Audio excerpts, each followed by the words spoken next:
Hello.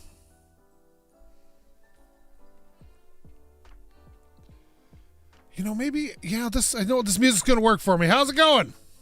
Garage, John?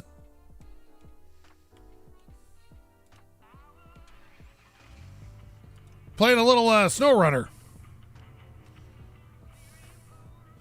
This mouse is very sensitive. I wonder if I can eliminate some of that. Let me see. Controls.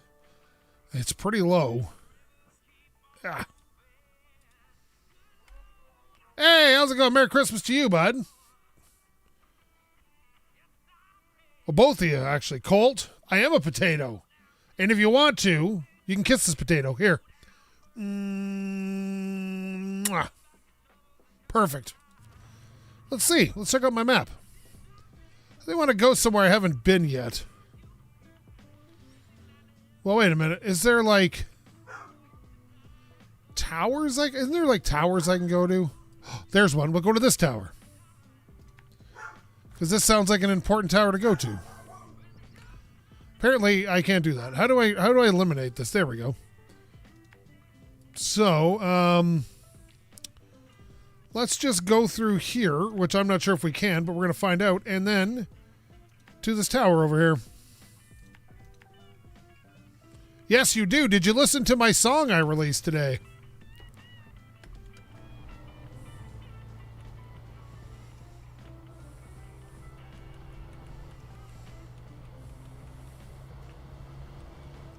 Jingle bells, jingle all the way.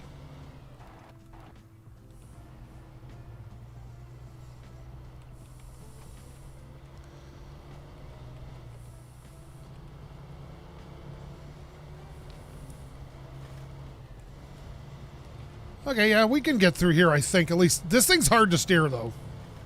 Yeah, sleep driving turned out. Nobody watched it, but it was Christmas, so I didn't expect anybody to. But, that was fun to make. Merry Christmas, Kate.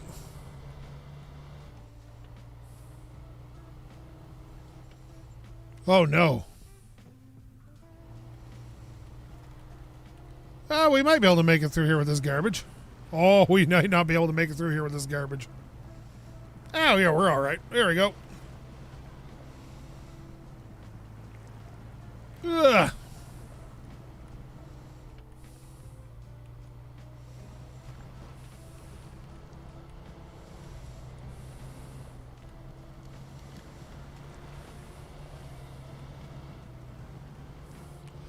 Oh, thanks, Sean. Appreciate it. It was just something that people have been bugging me for years, and then it finally came to a head. I made a joke last year about how if I hit 75,000 subscribers, I'll do it, and then that happened, so I worked on it. It didn't take me long. Like, I only worked on it for a little bit.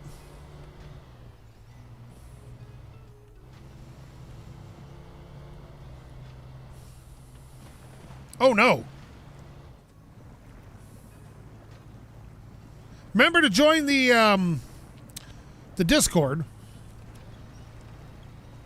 We have a lot of fun over there.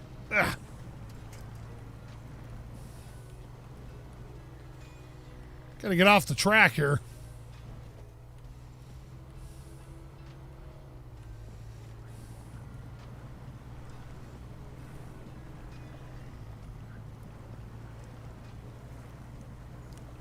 Your wife has a Warhammer army?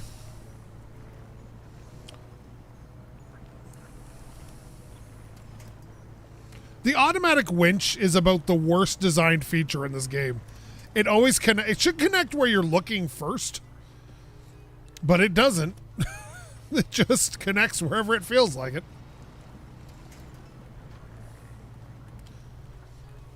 What we need is the Scout. The Scout is a better truck than the Chevy off-road.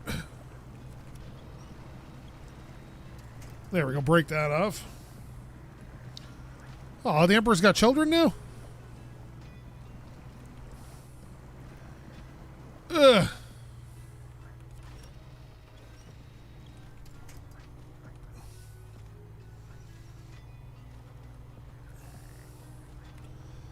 Well, the Scout they've re-engineered so it doesn't tip over as much, and it's better off-road than the Chev is, because it gets a locking diff.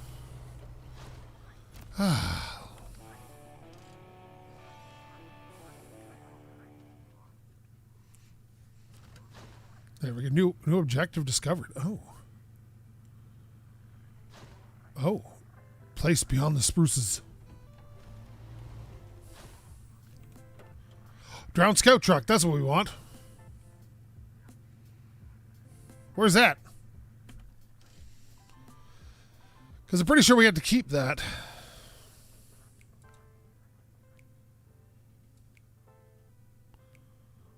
Oh, wait a minute. I think that's just another Chevy. Yeah, that's just another Chevy. Not that there's wrong with another Chevy. I wonder, since we're so close to this, could we pull that out of there, do you think? With this garbage truck? No, and it's not a knock on Chevys. I'm just saying in this game, people always think I hate Chevys. I don't. But in this game, pulling anything that big out with something this small usually ends up being a disaster. But you know what? We're here to try stupid crap. That's why we play games like this. And we should really make it nighttime. How do we do that? Is it T? Oops. We'll pass through a whole day. Here we go. This is my face. I was never a goat. I was always a potato. The goat was just a disguise. Although these big new tires on this thing are helping quite a bit. Like this thing can barely pull itself out of the mud. I'm not sure it's pulling that truck out of the mud, but you know what? We're going to try because that's how we play games. Yeah, I've used that same technique. Or just get yourself real stuck in the mud. Oh, yeah, and if you want to donate to the charity to buy Books a new computer, that QR code I'm staring at right there, you can do so if you want. And if you don't, I completely understand. Don't feel obligated. It's no way an obligation. But we're working to get her a new computer. So, there we go.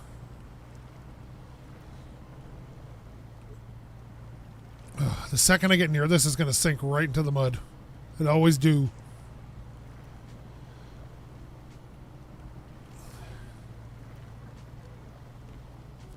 Okay, show task. Hey, we got one said, could you use a strong arm to haul out? You need a serious engine for this one. Yeah, I'll accept it. Let's start tracking it. Okay. We got to get it over there? No problem, bud.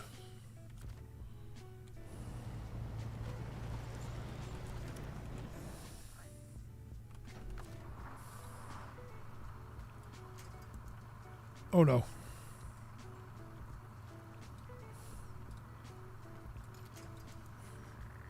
Why can't I pull it from the front? Huh.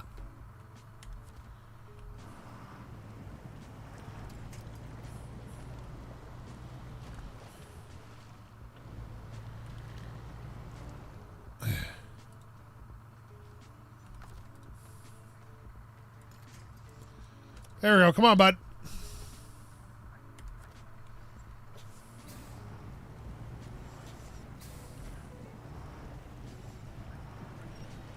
Come on. You're going to get out.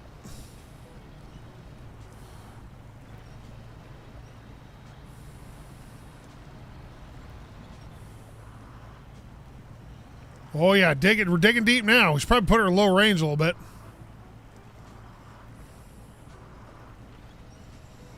Oh, yeah, we're going to get this out. It's just going to have to be one of those where we disconnect 40 times and drag it towards us.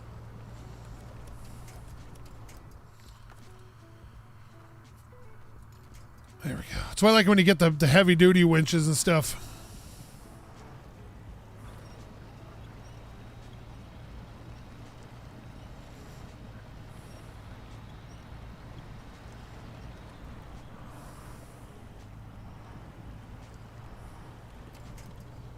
And once we get it on somewhat stable land, we should be all right. Hey, Arturo, what's going on, bud?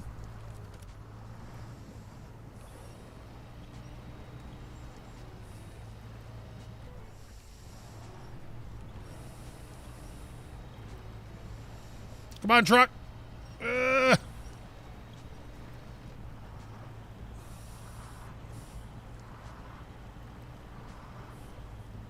Got a new bass. Your very own fish. Good man. I'm assuming you mean bass, like guitar.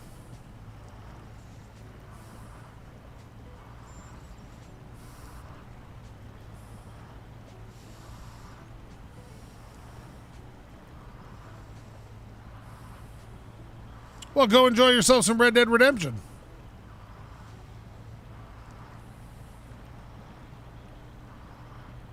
Oh, Ibanez, you're going heavy metal, eh? I'm doing all right. How are you?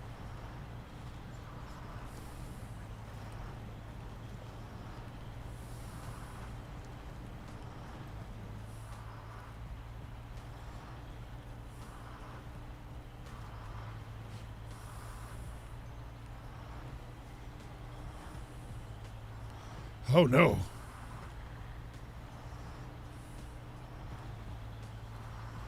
Nobody can miss the Christmas potato.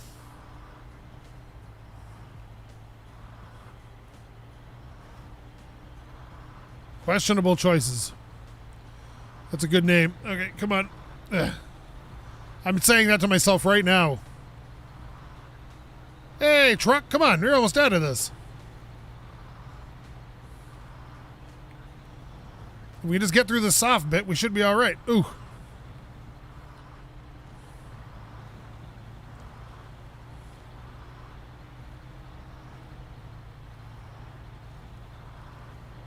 There we go. Come on. The potato disappeared for a second.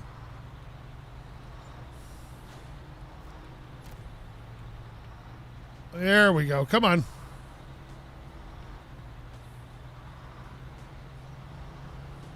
Is that my real beard? I wish.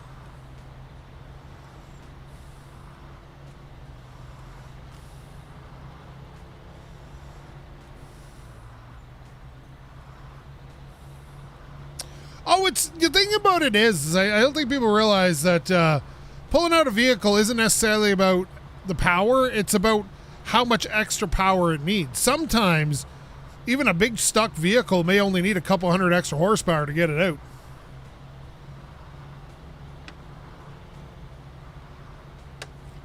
Sorry, when I do that, I'm having a drink, if anybody's wondering. There we go. Look at that. Boom.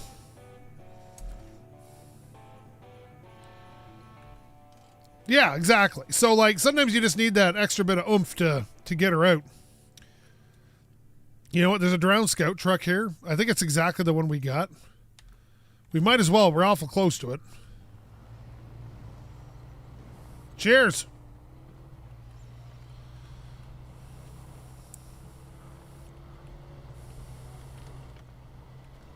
I did do some damage to the engine earlier on this. Wonder if I can back into this. Whoops. Didn't see that stump. There, here we go.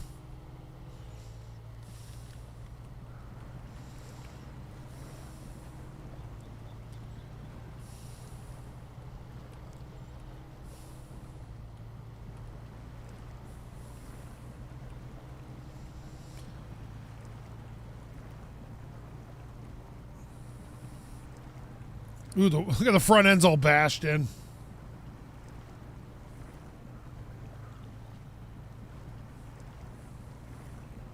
I had a buddy of mine pull a pickup truck out of a ditch with a Subaru, so like anything's possible with the right grip and the right setup.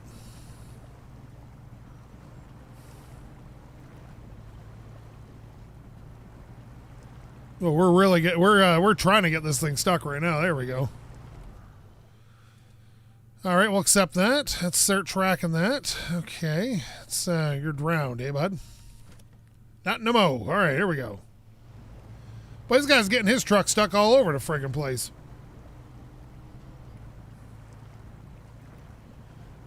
Oh, SnowRunner's brilliant, man.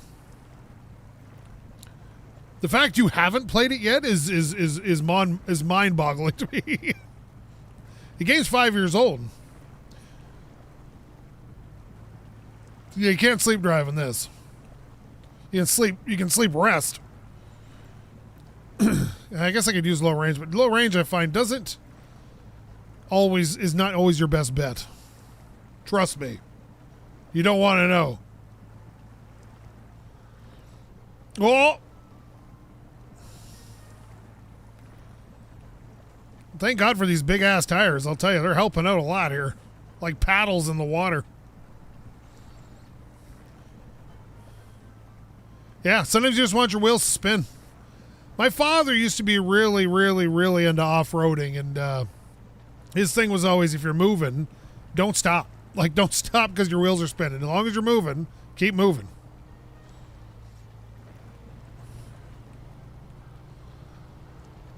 There we go. Save this little red Chevy, who really got hammered on here, the poor thing. Buddy, I got your Chevy. Oh, your corn, I'm sorry. Well, you did not plant that corn very close together. All right. There's another $1,000. I played Spin Ties, played all of them.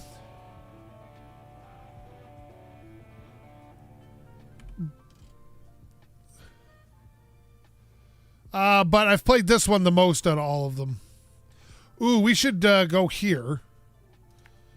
And then try to get to this watchtower. If you find watchtowers, you find free crap, which is never a bad thing in this game.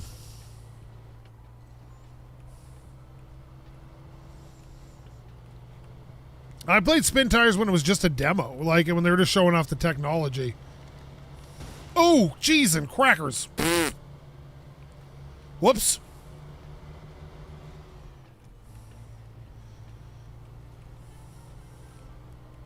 Yeah, like if you're spinning and not going anywhere, stop so you don't dig yourself a hole. But if you're spinning and moving, just keep moving.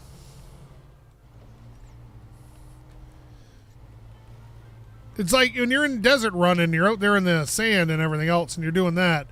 One of the things you want to do is, most people say, like, don't jam on your brakes, you'll dig down. Yeah, but sometimes you want that dirt to build up in front of your tires when you're coming to a stop. The camera can fight you a bit in this game, but it's not as bad as what in Spin Tires. I don't think that would bend the frame. I think it'd be all right. Truck's fine. Look, it's barely got a dent in the box over the wheel there. Look at that.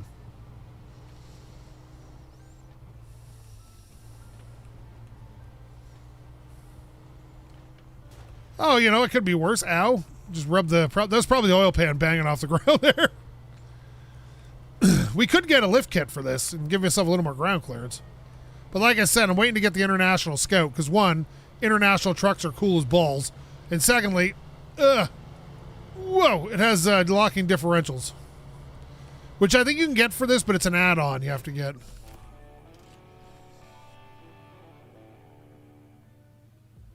You know what Books got me for Christmas? You want to hear what Books got me for Christmas? Upgrade location. No, she didn't get me that. Oh, $25. Thank you very much, Paul112. You're a sexy beast. Here's a kiss for you. Thank you very much. And a super chat from Arturo. Thank you so much, bud. Very nice of you. You love my channel. I love your watching my channel. Where's this upgrade that I've heard so much about? Oh, there it is. Well, we're going to go get it. Guess we're turning around. Oop, back through here. And then we're going to run out of fuel eventually, so we got to be a little bit thinking about this. Okay, let me see. Turn this puppy around. You know what this needs? I need to hook up my steering wheel just for the gear shift so I can run myself through the gears. Ding, fries are done. Ding, fries are done. I work at Burger King. Big Java and Whopper. Do you want an apple pie with that? That is really early internet culture, man. Oh, what is this? $10 from Wayne spelled backwards. Thank you, Wayne. Appreciate it, bud. You've been around a while. How's it going? Sorry, I'm scratching my face. Yeah, I got the allergies. But yeah, I was going to tell you about the book gift that Books got me. She bought me an arcade machine. like an old school arcade machine that plays Atari games. Has 40 games built in. Like, it's not like an original one, but still, I like really old games. I think they're funny, and I think that is. She's so good at gifts. Like last year, she bought me a TurboGrafx 16, which is an old 16-bit gaming system from Analog, who does the modernized versions of the old systems. And I never owned a TurboGrafx 16 or anything, and I have a fascination with 16-bit game systems. And so, like, I have all this Nintendo stuff and all that, and so she bought me that, and that was cool as heck, playing Bonk's Adventure and all that. Whoa, geez, see, that's where the camera went crazy. I can't bend it down because it gets caught up on the rocks. It's like the camera itself is an entity. Now, I got to build this thing, but that's kind of cool. Why is my nose so itchy? Sorry. What's this? What have we got in yellow? What is this? Raised suspension for what? Ooh, for the MH9500. That's the one we just pulled out of the ditch.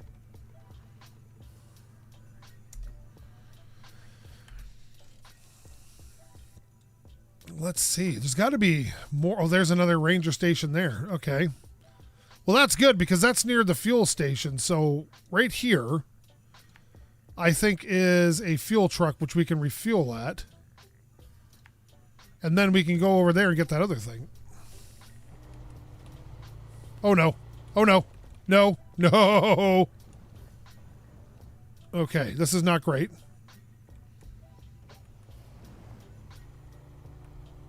Okay, come on, get that wheel in. Uh-oh.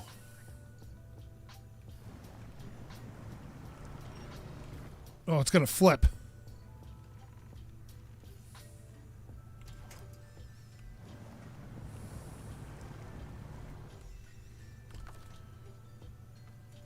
Oh, here a minute. Maybe we'll do it like this.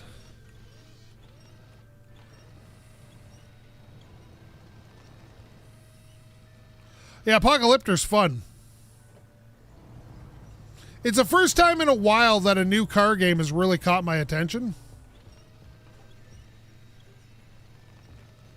And the Solarian Trucker game is a pretty good game. If you've never played it, it's worth looking out for. Oh, well, like, I think we can make it out of this at least. There we go.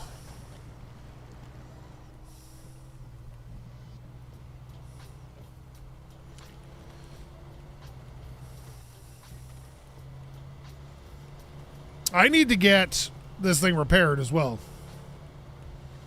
She's starting to show some signs of degradation. What wheel do I have? I have a, oh crap, Fantic direct drive wheel with the load cell pedals and all that. And then they have their own gear shift that I use. I had no, not a Logitech one. What did I have before? Thrustmaster one before. It was gear driven. This one is a bit nicer. I'm actually considering, I used to play a lot of flight sims back in the day, and I've been considering getting back into playing flight simulators because I really enjoyed playing flight simulators.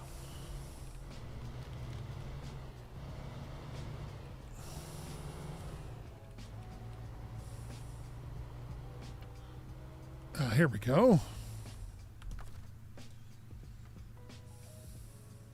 Merry Christmas.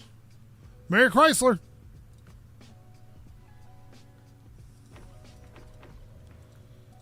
What is this task?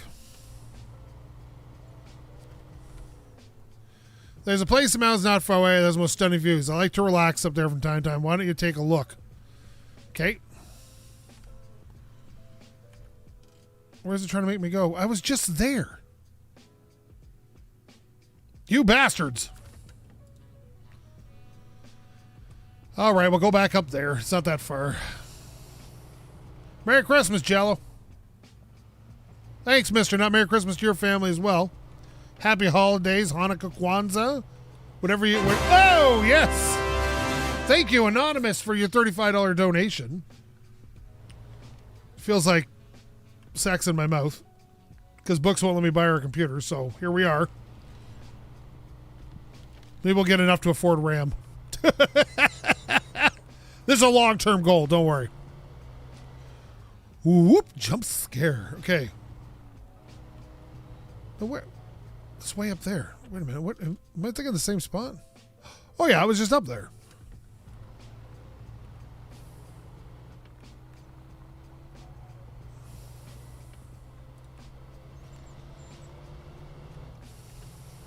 As a Canadian, I'm used to the weather going to all of a sudden. So I'll tell you, I feel for you, bud.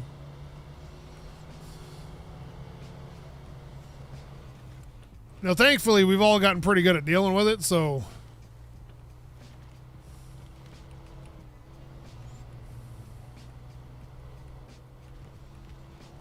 I will tell her that from you. Now, when it comes to mayonnaise, are you mayonnaise or are you that Miracle Whip stuff? Because I'll tell you, not a fan of the Miracle Whip. Have a good shower. Oh, Luke, did you notice you're in my sleep driving video?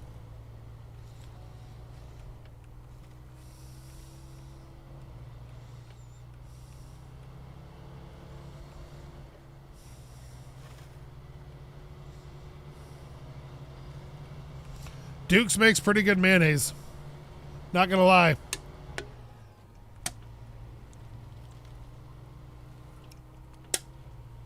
Yeah, you're peeing all over me the whole time. Oh, God. What do you mean both are good? What does that mean?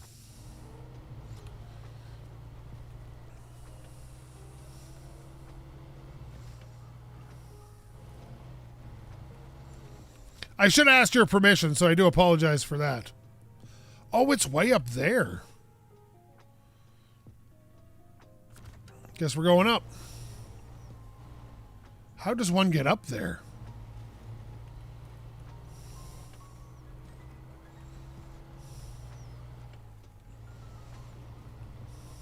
Oh, jeez.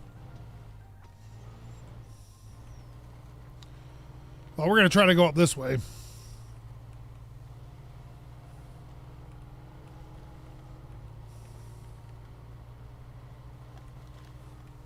Oh, I can't do Miracle Whip.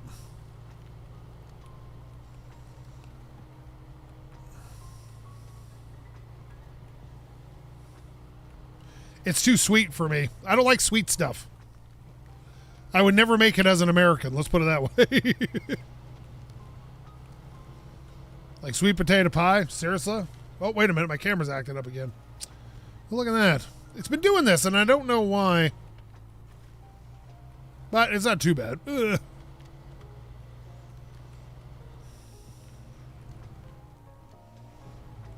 Dude, you gotta go straight. There you go. Ugh.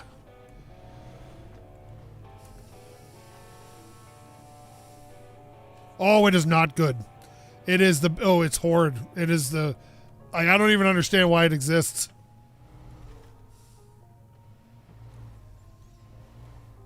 I don't know why you would do that to yourself. And then put marshmallows on it on top of things. Pumpkin pie is much better. It's not nearly as sweet.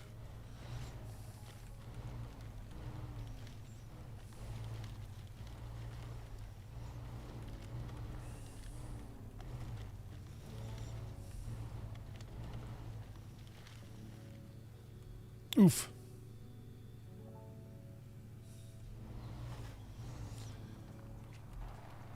Oh, whoops.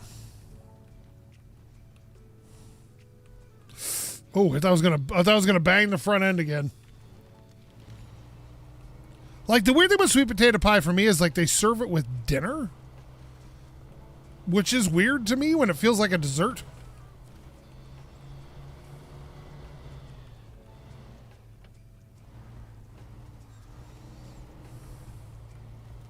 Yeah, some people are allergic to cinnamon. That is true. Some people are allergic to sweet potatoes, so I understand.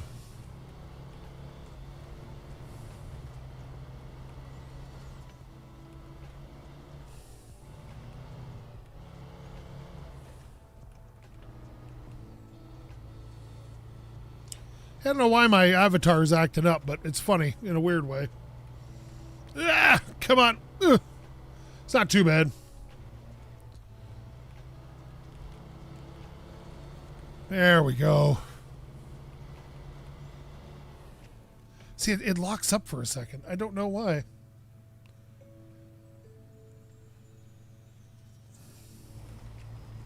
Yeah, I like nutmeg and cloves. I put a little nutmeg in my French toast.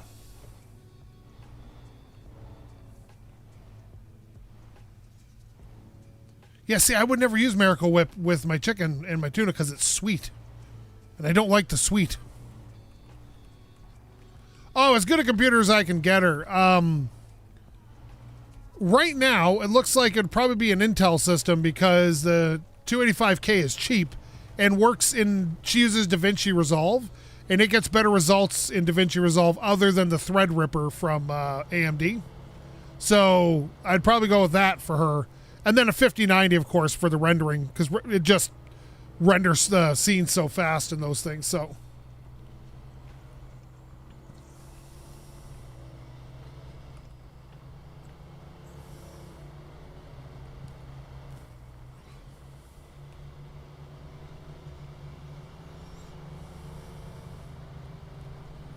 and then like at least 64 gigabytes of RAM, probably 128. Like I run 64 in this computer.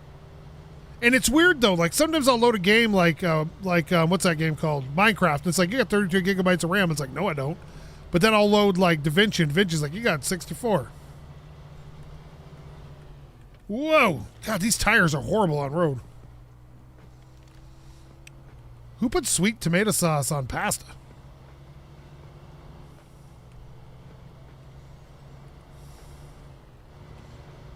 You can cut the acidity without using sweet. For example, in tomato sauce, you want to cut the acidity, you can put a little baking soda in there and it'll get rid of the acidity. God, this thing is horrible.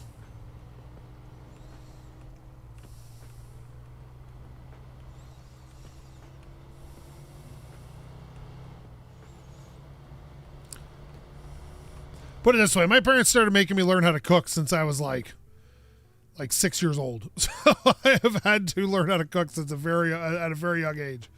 And let's go here. I'll tell you, you learn some tips and tricks. Merry Christmas, Cody.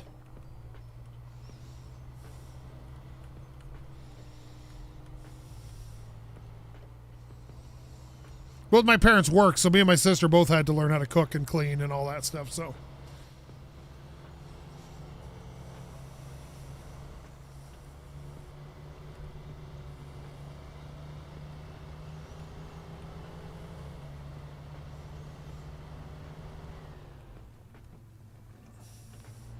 I learned to cook a lot too because it's like, you know, when both your parents are working, it's like, I don't want to eat macaroni and cheese every friggin' night.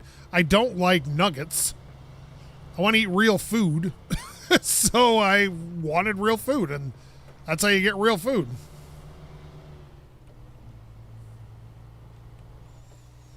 Probably shouldn't have put this out here. There we go.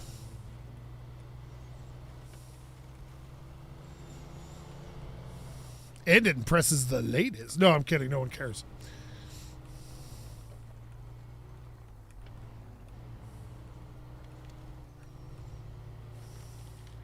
I don't like chicken nuggets. I'm not a fan. Once in a while I'll have them. But generally, no.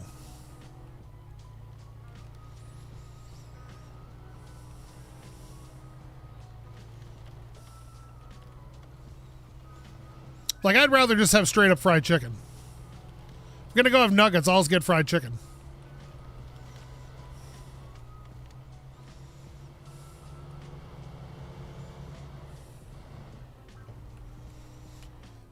I think I got turned off of them when all the people started calling them chalky milk and nuggies. I think that the baby talk ruined them for me. I like chicken. I like fried chicken, man. Like, I'll tell you.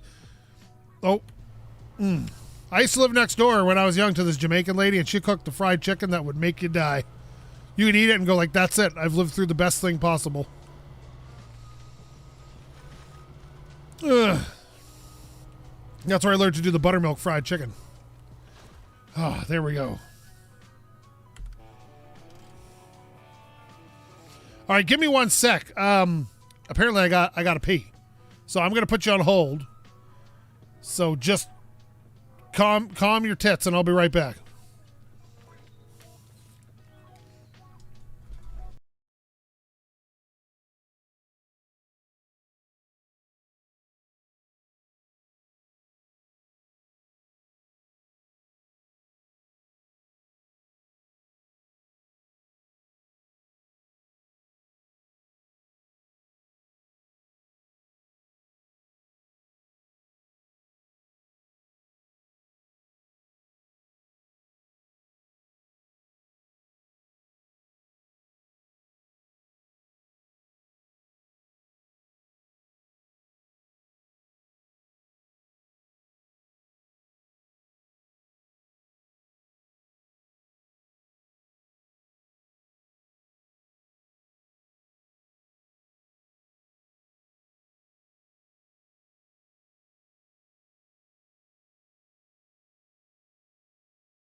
Boy, the water in that toilet was cold. And deep. All right, let's see. Oh, here we go. Why don't we go this way? As you can see, I intend on running this truck into the ground. Get that upgrade over there. All with the Christmas music hunting around in the background.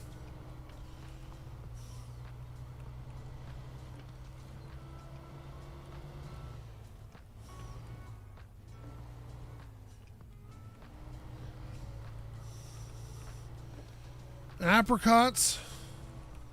I'm going to say something super controversial. Because I know people always look at me funny when I say this. I don't like anything sweet with my meat. I don't like sweet sauces. I don't like sweet anything with my meat. Not to say that people can't like whatever they like. I'm not suggesting I'm smarter or better than anybody.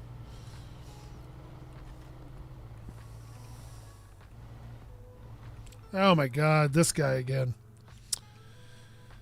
Let's see here. 1 second.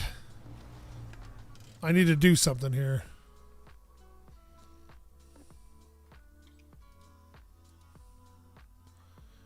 Let's see. Just banning somebody. Sorry. Friggin' idiot. God, I hate these scammers. Nope, I don't like anything sweet on my meat. And to be, you know what's really funny? I've won a couple barbecue competitions without ever putting brown sugar in my my rib rubs and stuff. Sauce guard, my favorite kind of guard. Someone's got to guard that sauce. How are you? Oh, whoa. Oh goodness. The rock rolled right up from underneath me.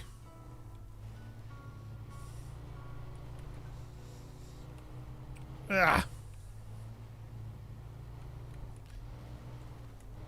Did you know that they're taking this game engine and making a John Carpenter game out of it, like a horror game? This game engine?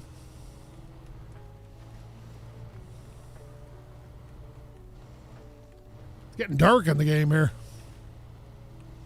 I wonder if I can turn the gamma up for you guys. Hang on a second. I want to see if we can turn it up, make it a little brighter. Then I'll switch it to daytime. Let me see here. Settings, video, borderless.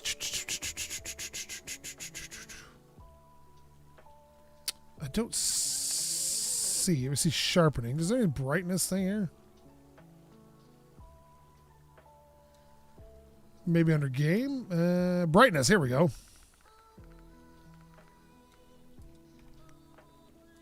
Is that a little better?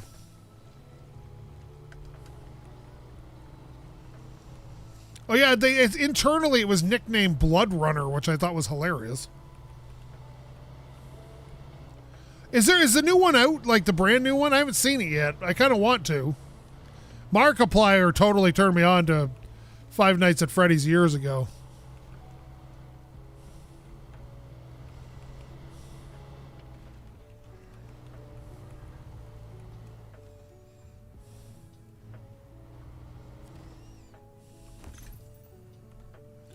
Oh, look, a raised suspension for our truck.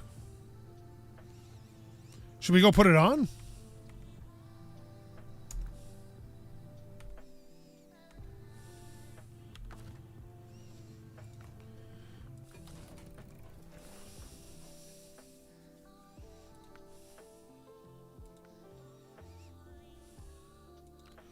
Ooh, we can put the crawler suspension on it for $6,000. Or this one for free. We'll pick the free one for now.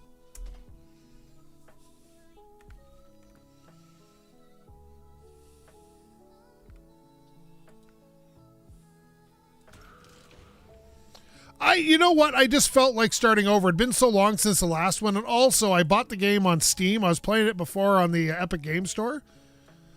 And I bought the game with all of its, what do you call those things? DLCs on Steam. So I thought, I'll just start over there. I have to drive 1,000 miles now. I'm just trying to get to all the things. Let's see here.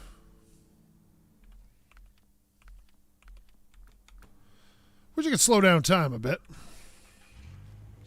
Well, I'm going to be rocking this suspension. I probably need bigger tires. I'm a potato. Look at that. All the damage is fixed. And I'm drinking an energy drink. Don't judge me.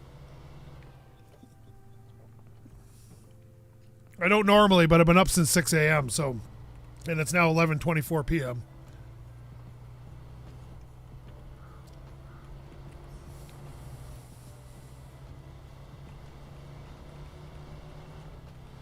It's by a company called Reign, or R-E-I-G-N, like Reign of a King.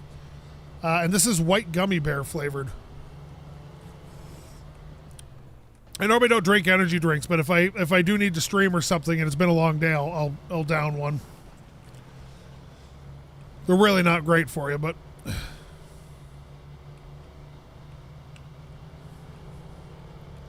and it's zero sugar, so for me as a diabetic, it's kind of a necessary thing. Whoa, come on, truck, hold it. Oh yeah, hold in there, buddy.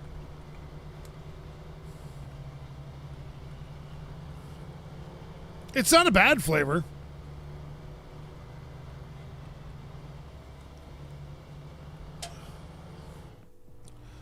Truck, what are you doing, buddy? What are you doing?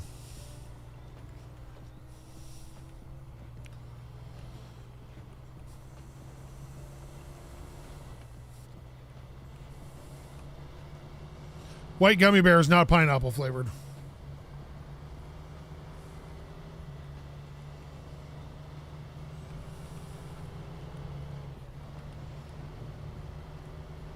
Yeah, I know that farm just destroys trucks, but I'm all jacked up.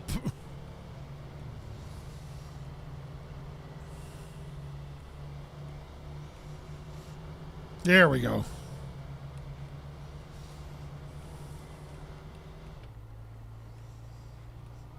Oh, I lost my potato. What happened? There we go. I don't know, it's acting up today. My whole camera system's been acting up recently. Oh, there it is again. But I'll see if I can fix that over the next little while, because I like having the potato. All right, I might just shut the camera off. Hang on a sec. Because it seems to be messing with my video.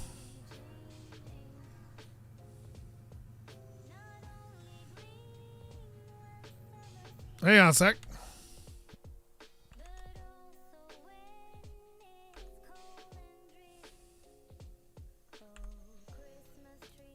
Killing the potato.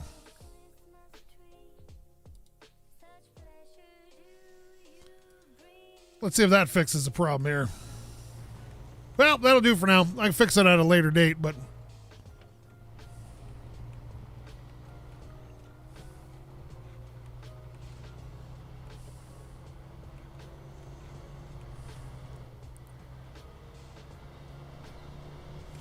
I do like the Christmas potato. I think it's really funny. I'd rather keep it given the option.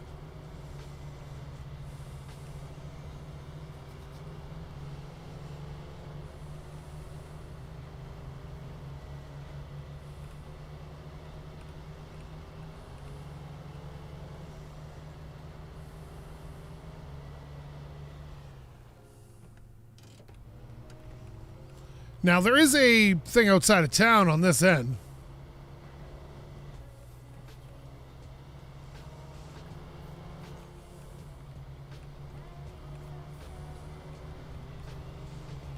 What, is everybody still there? Did I lose everybody? Oh, my mother is doing great. She was laughing because her hair's starting to grow back from the chemo. And it is coming in curly.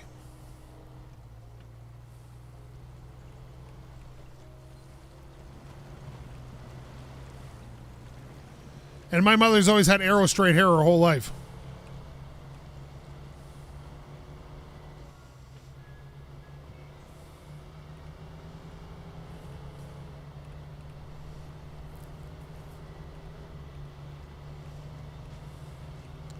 She, like I said, she's on her third round of chemo and her third round of radiation.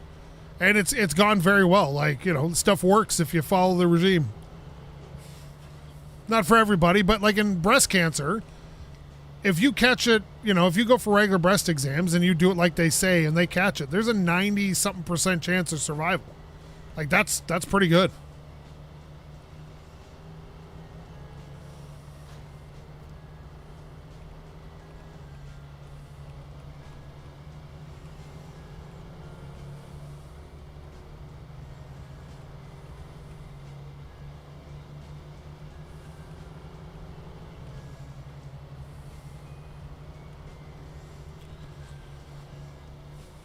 Like, I just saw a lady actually on YouTube the other day. I don't know why it popped up on my feed, but it did. And she was talking about how she's not going to go take the doctor's advice and she's going to go all natural.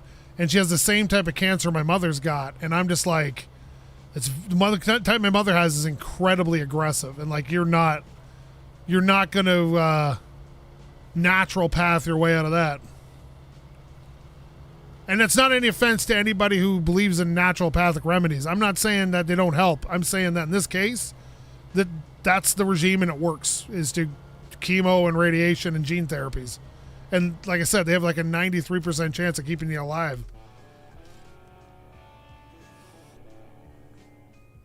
I've got you doing better too.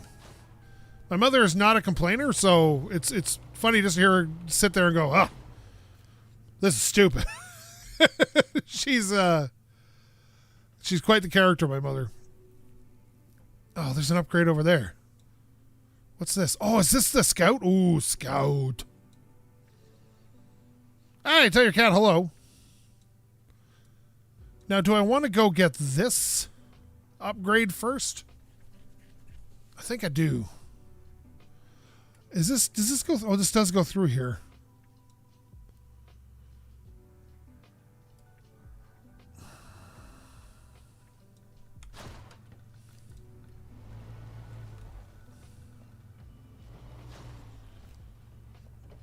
There we go.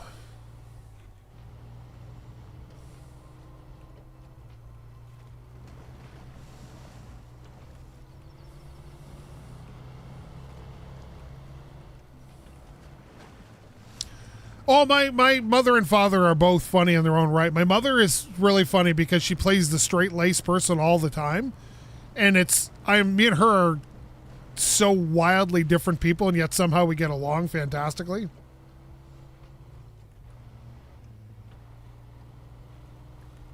Yeah, sometimes immunotherapy can cause some problems, but it's been shown to have amazing results for cancer. And in some, depending on the cancer, right? Like, obviously it doesn't work for all cancers, but I want that upgrade. Okay, we got to go all the way around and then back here. So yeah, like it's, everybody reacts differently to a lot of things, but in generally speaking, most people will respond positively to it, which is an excellent thing.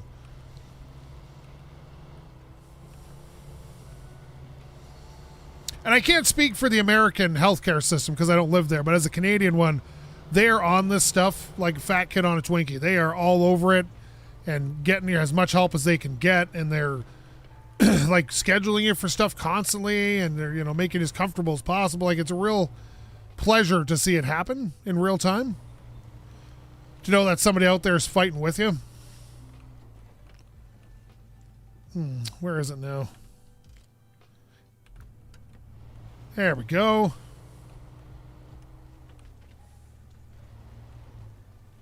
What happened to my mouse? There it is. Okay, perfect. And I think we got to go up this way to get after it. Oh, yeah, we do. Okay.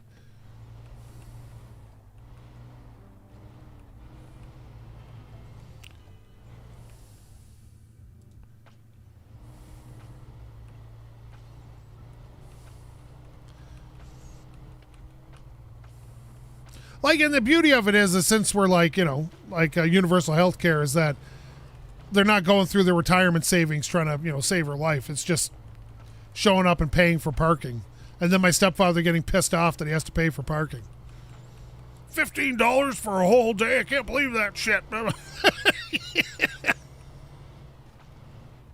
Oh, I'm not saying American healthcare system is poor or anything. I'm not suggesting, I don't want to get in that conversation with anybody. I'm just saying that all I can speak from is the Canadian point of view. And I know I've had Americans in here that talk and they'll say like it can be really hard to navigate the American system for anything other than like $1 bajillion. So I just feel sorry for people if they have to go through that and it's costing them tens of thousands of dollars. Hey, Battery, how are you? I'm an empathic person, right? I have a lot of empathy for people. Oh, what is this? Oh, this goes in here and the Apache. Well.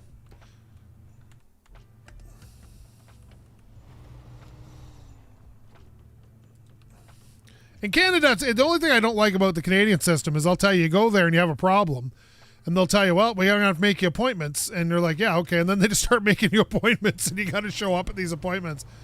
And it can get in the way of your own schedule. But if you're trying to save your life, I guess that's not that big of a deal. I'm doing well.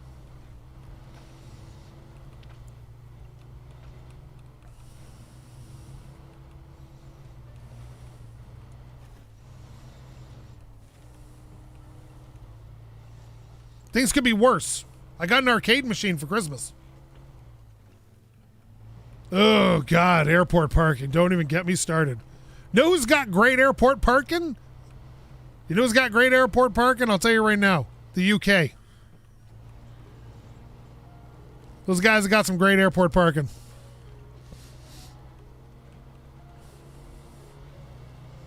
Horrible food. Great parking. Ow. See, that was just my karma getting me right there. Some UK guy jumped out, smashed my truck on a rock.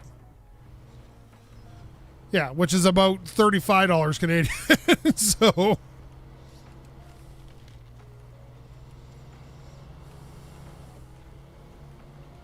Boy, this thing's getting through the dirt pretty good now.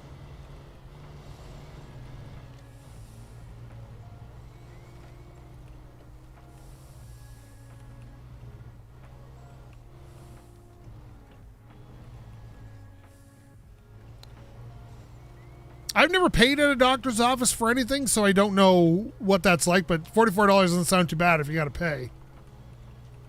Beard oil. Oh, I got a beard, man, let me tell you.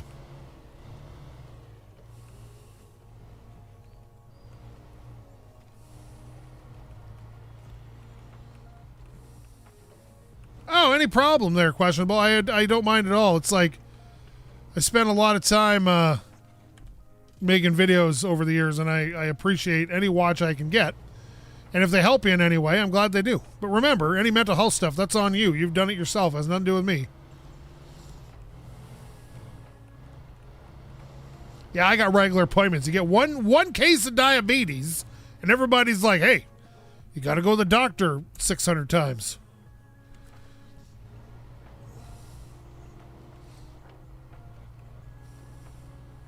Uh-oh.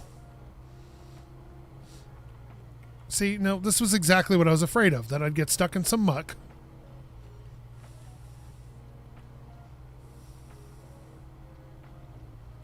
Well, I'm glad. And like I said, we're doing community days again. So if you guys want to join the Discord and pop in for community days, we usually play like every 2 weeks. And it's usually because I work every other weekend. So we do it every 2 weeks.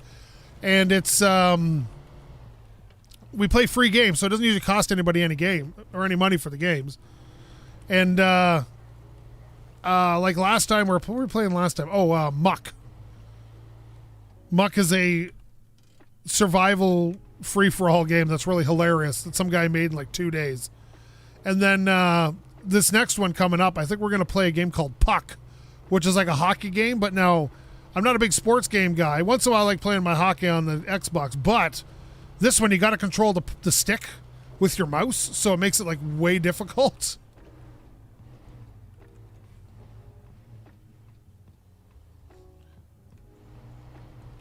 $348 a month for what? Is that like health insurance?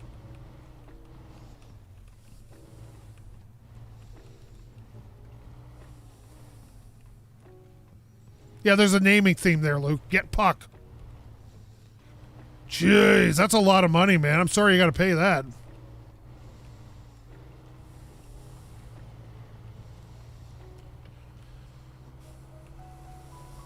Like, I have a health plan through my workplace.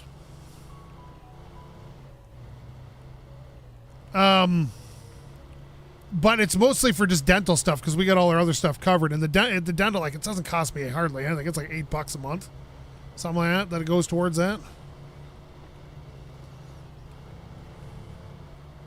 Because you can get free dental here in Canada. It's just if you want corrective procedures, they cost money. Like, they'll fix, like, they don't fix your crooked teeth for free, but they'll fix, like, cavities and broken teeth for free. Hey, look at this. Oh, so I can just, like, have this truck now? Well, how now, brown cow? We're going to recover this. Oops, I always hit that instead. Okay. Oh, there we go, recover. Nice. And then we're going to go to the map, and we're going to go back to that truck. Where is it? Where is it?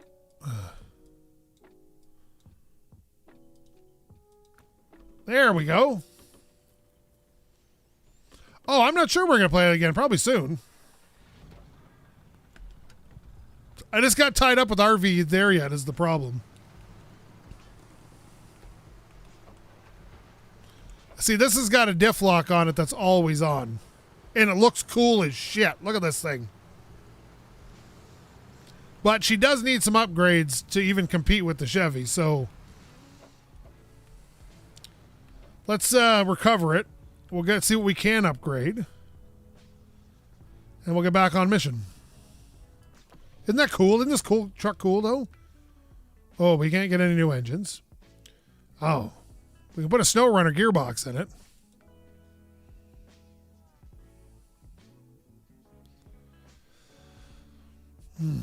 Suspension.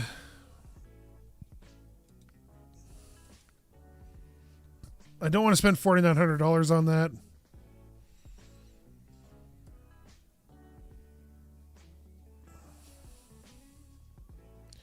Are MS mud and snow tires on road? Oh, they're good on. There we go. Look at that. 33 inches off road. $5,900.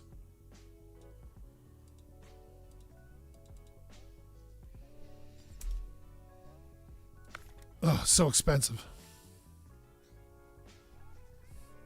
They've actually fixed some of the top heaviness of it.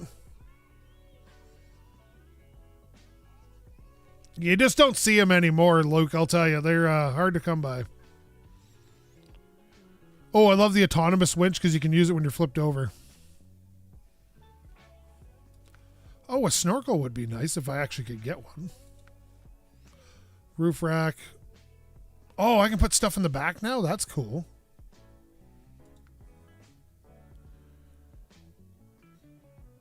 It does hurt the power to weight, but suddenly we got extra fuel and stuff back there. Yeah, let's get that. We can afford it. Yes. Okay, it's probably not going to be, again, it's not going to be as good as the Chevy, but it looks cooler. Why is it sitting cockeyed?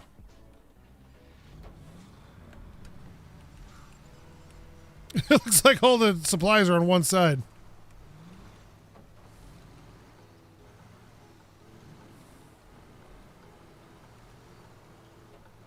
Well, that's the thing. I wish what it was less multiple objects, right, to get across the map, and more like it just gets more difficult.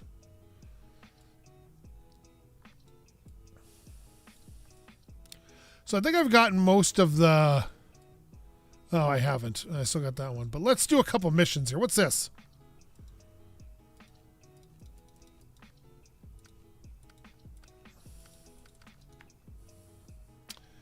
Well, that didn't work. All right, we're going to go to the King of the Hill. Boom. See what's up going on at the King of the Hill over there.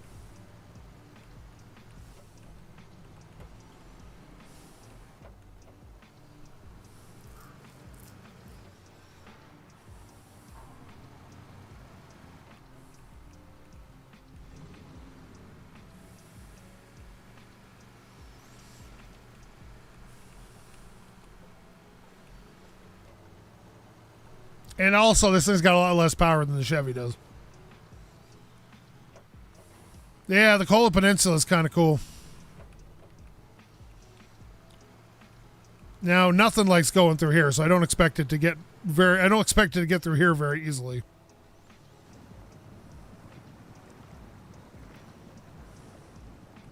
It's doing it, though.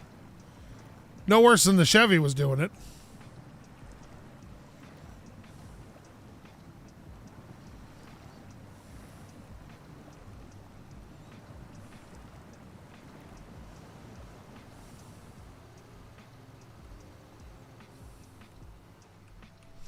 Well, you can buy, like, some pretty good trucks in this game and just kind of ply your way through any of the missions. Sometimes I like doing stuff with, like, a scout you shouldn't be doing.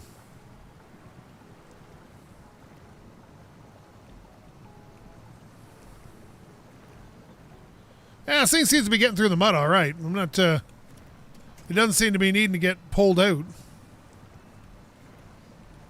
I would pay a lot of money to own one of these. Well, not with as big of tires on it, but a Scout, oh yeah.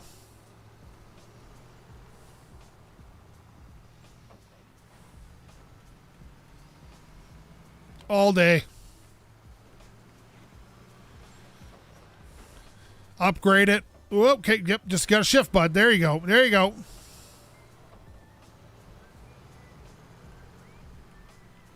The bigger Scouts had the 360. These ones had a 6-cylinder in them when they first came out. The Scout 2s had the 360.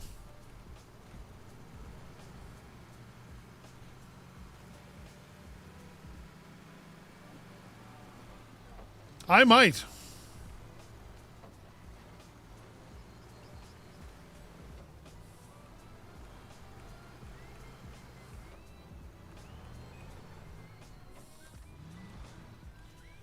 What is this? All right, let's check them out.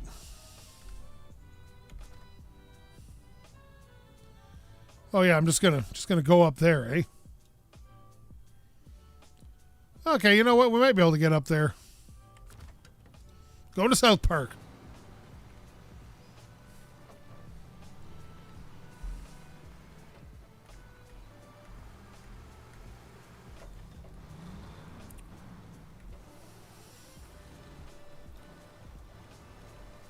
Oh, no. Come on.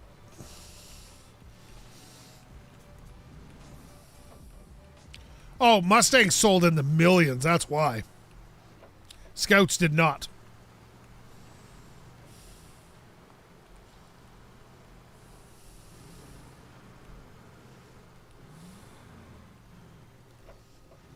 Woof.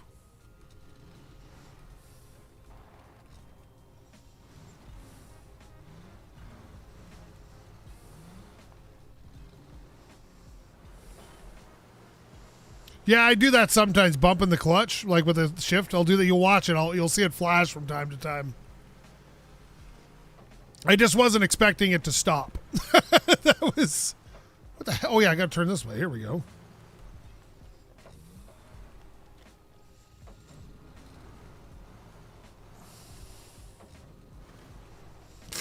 Ooh. Oh, there we are.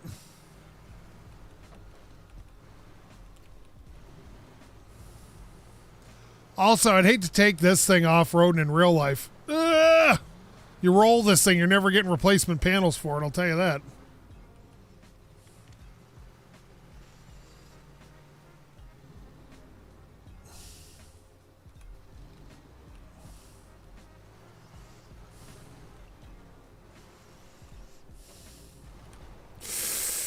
There you go, bud. There you go.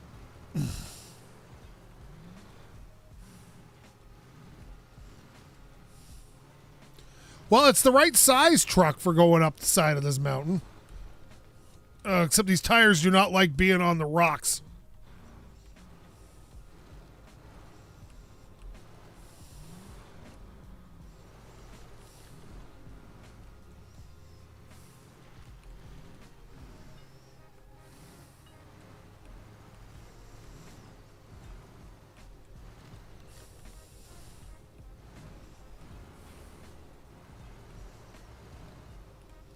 Well, modern SUVs are better off-road. Like, there's no denying that. But they definitely don't have the character that the old ones have. And only some of the modern ones got better. Like, it depends on what you got. Oh, God. Like, a modern Jeep will outdo most old Jeeps without any issue whatsoever. And the newer Broncos, way better than the old Broncos were. I owned one.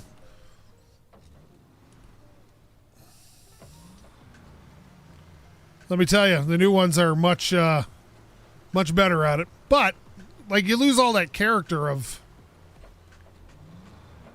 what old SUVs used to be like. Some of them are super pointless, like old Suburbans. Like, how big does your SUV need to be? But then you got cool stuff like the Ram Charger. That was pretty cool. Pardon me.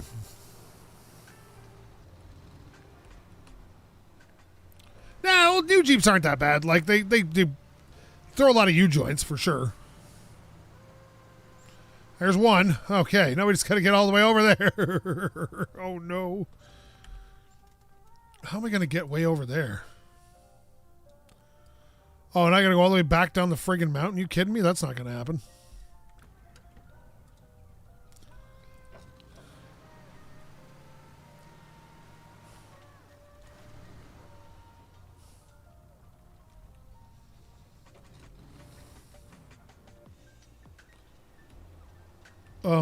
Why is my engine revving and nothing's happening?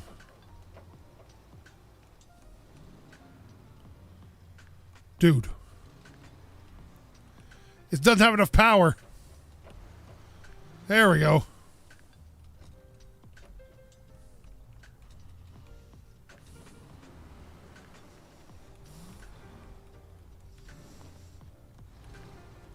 Oh, God. Ooh, ooh, oh, oh no.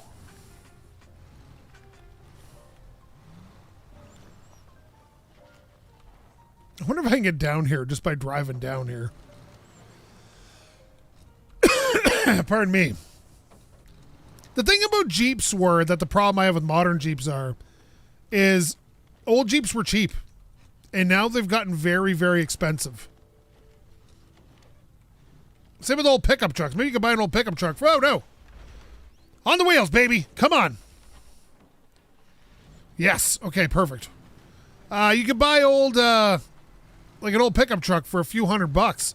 Now, it's all bent. Now you can't buy anything for less than like $15,000. And that's ridiculous.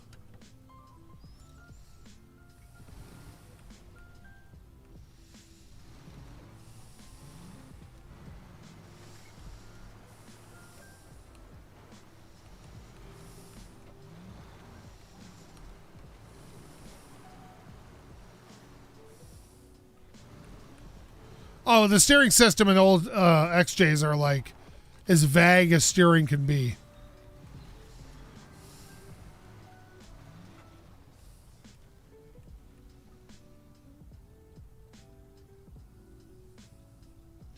The new Broncos are fine. I don't know what you're talking about, buddy. They're doing great in off-road scene.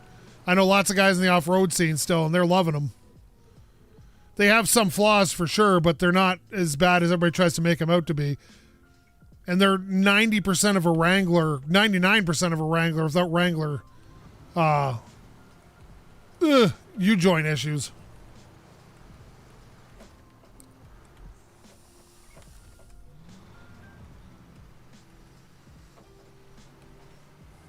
And they outperform all the old Broncos up, down, and sideways. Like in every category.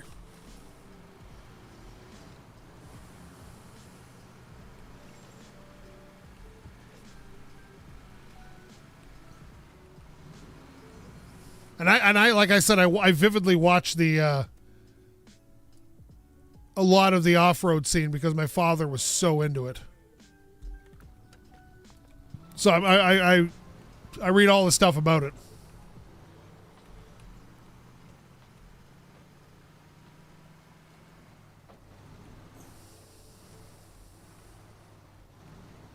That's the type of Bronco I had, was the O.J. Simpson style Bronco. They're just an F-150. They're shorter with a box on the back.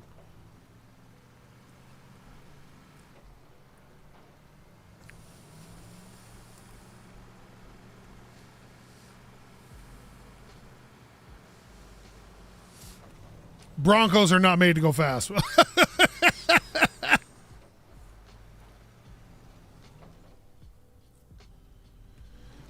From a reliability standpoint,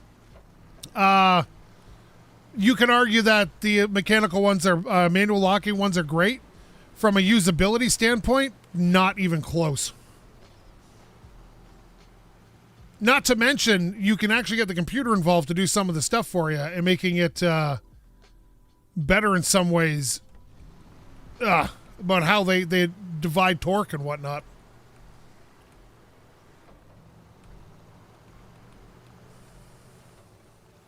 In every metric, in every single metric they've put the trucks through, they're better than the old Broncos. In every single metric. There's nothing that the old Broncos do, stock for stock, better than the new Bronco. Not a thing.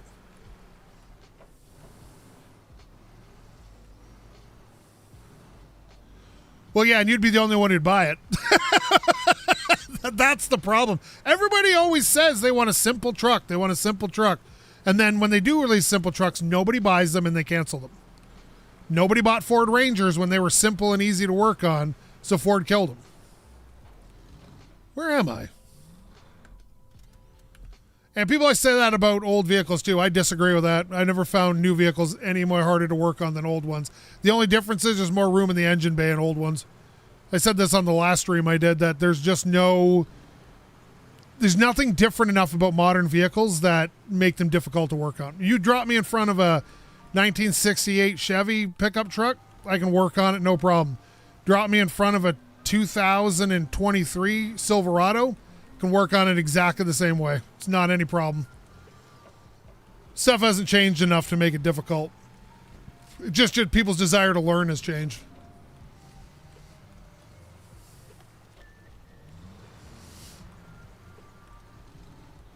Ugh. Oh yeah, this is tippy.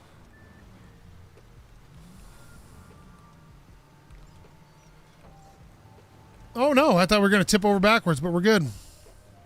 You know, I'll tell you, this game is mighty good looking for being 5 years old.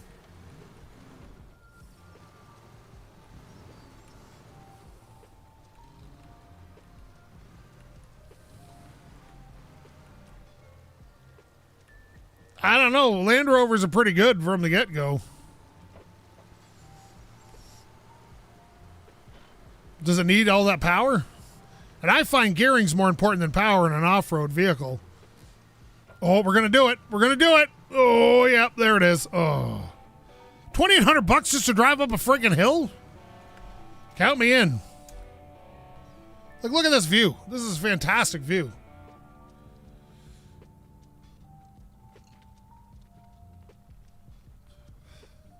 This poor truck kind of rolled over, but otherwise, it's still running. What's that? Delivered to the boatman's house. Who's the boatman?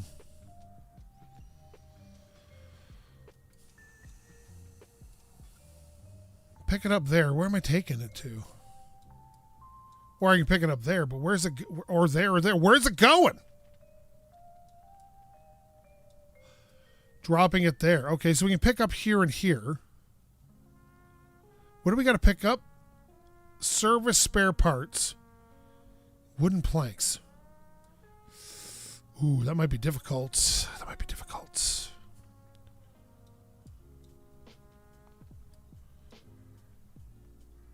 There's a sideboard trailer here. We could probably go pull that around. Hang on a sec.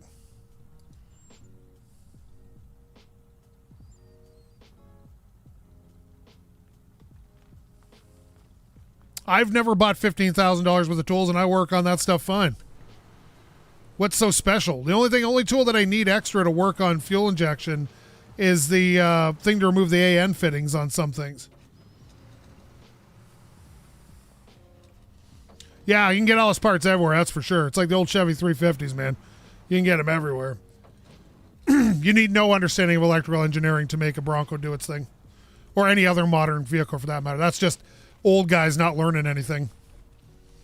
Because I don't have any of those things, and I work on modern cars all the time with absolutely zero issue. I don't find them complicated. I have a scanner to scan for codes. That scanner cost me $80. All my tools that I work on are exactly the same. And sometimes I use a laptop to map fuel curves and stuff like that, but I already own a laptop. So, and you could even do it on a tablet if you want. Ugh. There's nothing overly complicated. It's just a myth that people say because they're scared of trying new things. I'm telling you, I promise you that's what it is. These old guys don't want to learn anything new. And that's fine if you don't want to. I understand. But, like, you know, they say this stuff, and I'm just like, where are you getting this from? Like, I consistently have worked on these cars my whole life and have never had a problem with anything. Like, carburetors are harder to tune than fuel injection if you really want the answer. Because you can't tune a carb accurately without modern technology anyway.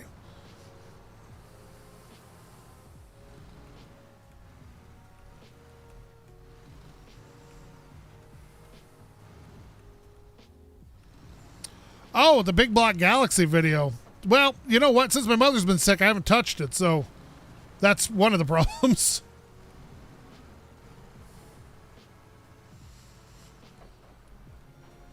Look at my trailer hitch. Look how bent it is. Oh, no. I might have to recover this.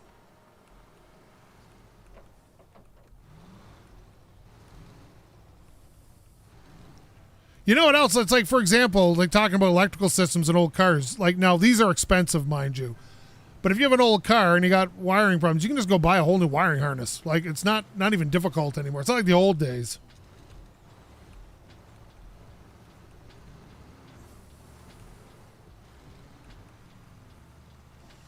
Exactly. And don't get me... Uh-oh. What happened? Oh, I had a little freeze there for a sec. It's not even hard to diagnose. That's why you got scanners and stuff now. Like, I find it super easy.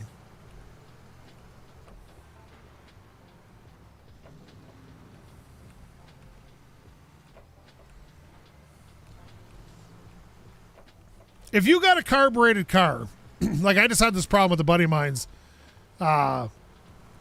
He's got a 72 Cutlass, and it wasn't running quite right. Now, everybody knows it's got to be one of a few things. You got a fueling problem, you got an electrical problem, you got an air problem, you know. It's all basic stuff you're looking for, right? And we spent about 2.5 hours figuring it all out. I could have just plugged in a computer in my car, for example, my Mustang, and it would have told me in 10 seconds. Then I could have got to work on the problem.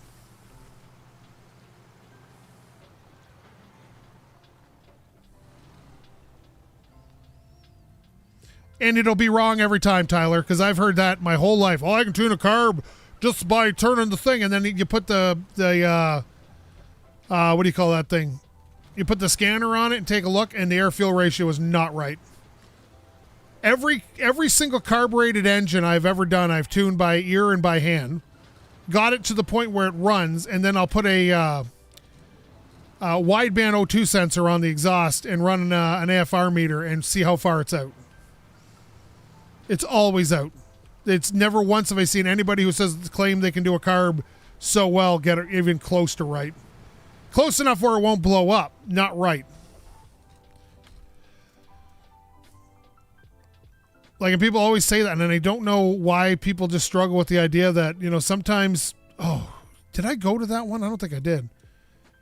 It's okay to admit things have gotten easier. I don't know why people struggle with that so hard, but people don't want to admit that, you know what, it's easier now.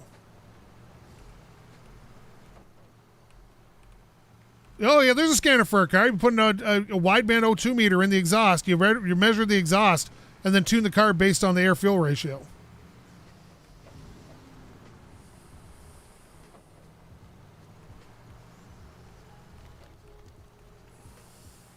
I do it on all my cars. Every carbureted car I've ever had.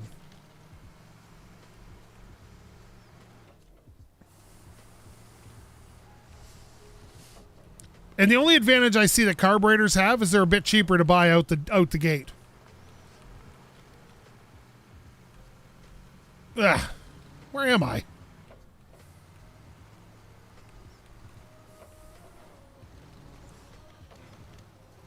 I can't tell how many cars I've had people show up and say, "Oh yeah, I tuned the carb and I install the bung and check it out, and it's way off."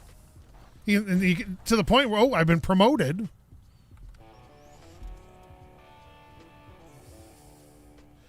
Like, you can get it close enough to run, sure. Like, I'm not denying that. Ooh, here we go. At all. I'm just saying it'll never be as accurate as tossing on a... look at that. There's an upgrade out here. We need to get that. Throwing on an O2 sensor and checking it out. And if people don't want to, I'm not going to make them. But I'll tell you, it is easier. Ooh, I don't think I can make it across there without drowning my truck. Yes, I'm very proud of the promotion I've received. Oh, hang on a sec. Morning. Have a little nap in my truck. Now, there's a good thing on those new F-150s. You can lay the seat flat. Whoa, that's nice. People say it. I would dare anyone to bring their stuff to my garage and let me install an O2 sensor in there and check it out. And I'll bet you're at minimum a full point off. Especially at the higher RPMs. Oh, some people like the smell of that gas. You know what? Do you want me to really blow people's minds? I even put catalytic converters on my old cars because they don't like the smell.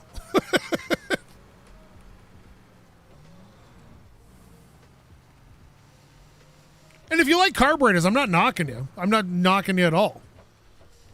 But the idea that you can do something better than a computer, you're kidding yourself.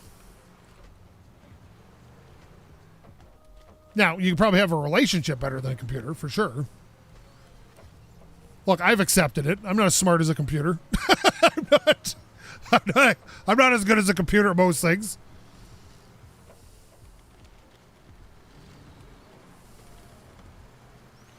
Oh, do you think I'll drown my truck here? Or do you think I can make it through here without killing it? Well, we're going to try. Full speed ahead. Don't drown. Don't drown.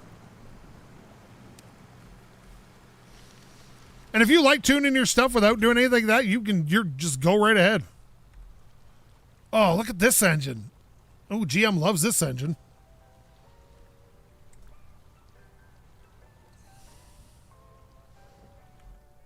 And I like the guy that goes out there and tries to do it himself. So I don't think I'm knocking those guys. I am not, I promise you. I've been working on cars my whole life and being told I don't know what I'm doing and proving people wrong over and over again. I need gas. Oh, the Fleet Star is pretty good.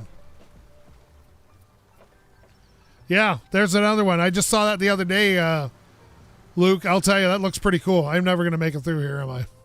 Not in a bajillion months or years. Maybe with an autonomous winch, but not with this.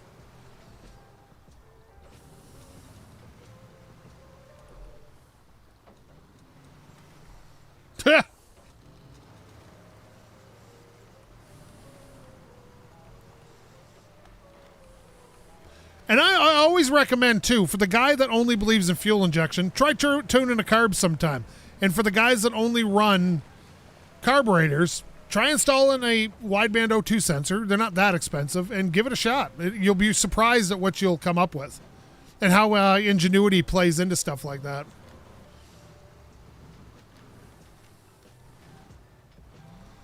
I love them all. I love cars, right? So, like, I'm not a brand guy. I love cars. So, whatever keeps me being able to work on cars, I'll do it. So, the fact that I had to learn carbs and fuel injection makes me happy because I can now work on both types of cars, no problem. You can drop a modern Corvette in front of me, and it's no different than me looking at a 55 Chevy. Like, it's absolutely no different. Not in my head, anyway. Except the Corvette's faster will outhandle it. Probably get better gas mileage. Those no Corvettes are pretty friggin' amazing, I'll tell you. Not everybody's cup of tea. I understand that, but boy, they are incredible. I think we're going to have to recover just... Oh, no, the fuel station right up here.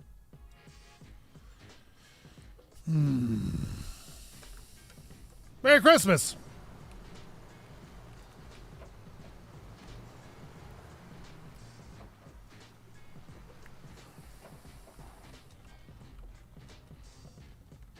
I don't downplay everything else at all. No, not at all. There's cars that are significantly better than the Mustang. In that price range, it's a bit hard to find something better, but, you know, it's that's what Ford and Chev and those guys do. They play in that price range, right?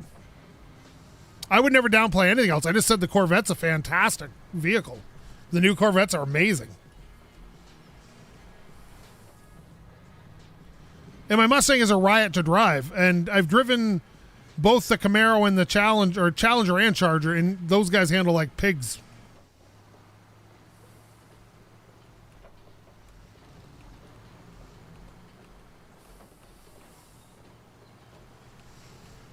Yeah, everybody says their carburetor starts great until they live in Canada and it's minus 40.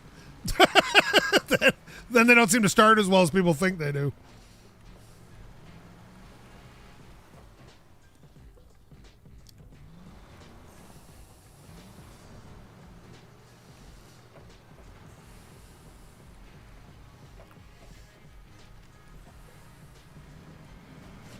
$912 or $944? $912, I think. I have a Mach 1 Mustang, 2022 Mach 1, and it's got a lot. It has like the magnetic suspension and all that crap, the upgraded sway bars and yada yada yada. You know, all the bells and whistles for that year of Mustang. You leave our Kiwi friend alone.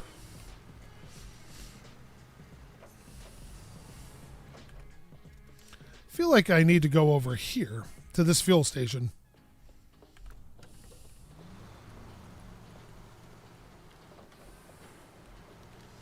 It's a stick shift. I prefer it as a stick, even though I know the automatics are faster. Like, I'm very aware of that fact. But I love driving a stick shift.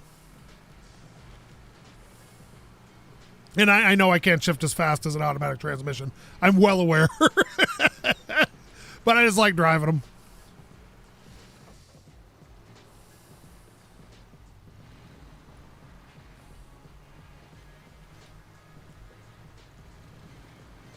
I live about 200 kilometers from Detroit and regularly see temperatures between minus 35 and minus 40 in the winter. Usually at the beginning of January to about the beginning of February, we'll get temperatures that low. Once in a while, not every day, but we can get that low.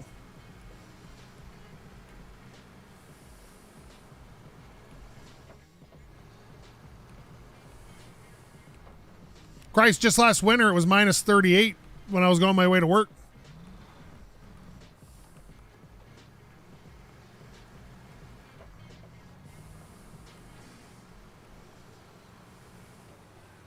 Like I said, it's not every day. Like,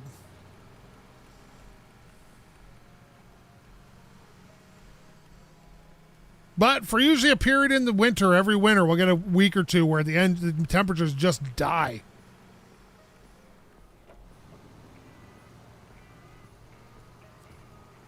Fuel up, buddy. Glad we don't got to pay for the gas. Be nice if they could repair here too. Last winter for me wasn't that bad for snow because it stayed very, very cold, and we don't get a lot of snow when it gets very, very cold. But we got a lot of ice rain right at the beginning of February, which that just kept happening for like a month. Oh, I can't get by that power pole, can I? Well, we're going to try. But, oh, yeah, I'm not a brand. I have no brand loyalty at all. Christ, if somebody makes something good, like I think DeLoreans are one of the coolest cars ever made, and they're trash. I don't have any brand loyalty whatsoever. Certain cars have been awesome, like just super reliable vehicles exist, which is cool. like anything in a straight six, like Plymouth or Chrysler. Hey, how's it going, bud? But, like I've never, for example, for weather, I've never experienced a tropical storm. Well, actually, I did experience a tropical storm once, but not a humongous one. I spent some time in South Carolina and caught the tail end of a hurricane. Oh, yeah, I know. Like I said, DeLoreans, I think they look cool, and they have a really interesting history with John DeLorean, but they're not good cars. Like, I've never suggested DeLorean's a good car, but I would own one in a second.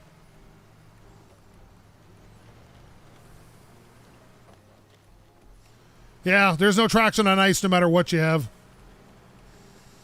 Want to run studded tires or something? Sure, chains. I also enjoy cocaine. That's the problem with opioids, is that they're enjoyable.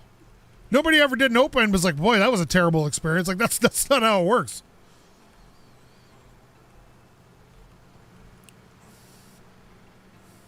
I still don't like what I've done to my trailer hitch. She's not happy back there.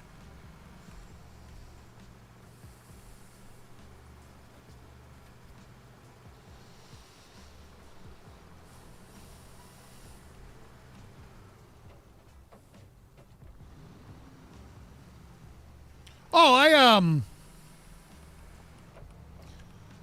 there's some cars just have problems, right? Like Ford had an engine called, what was it, a 2.9 V6. I think it was called the Cologne V6 maybe. And it blew head gaskets like it was going out of style. It was just like every 60,000, their 3.8 liter was the same way. You could solve it by getting a better head gasket like a Felpro or something, but who puts that on a friggin' like Thunderbird or a Bronco 2?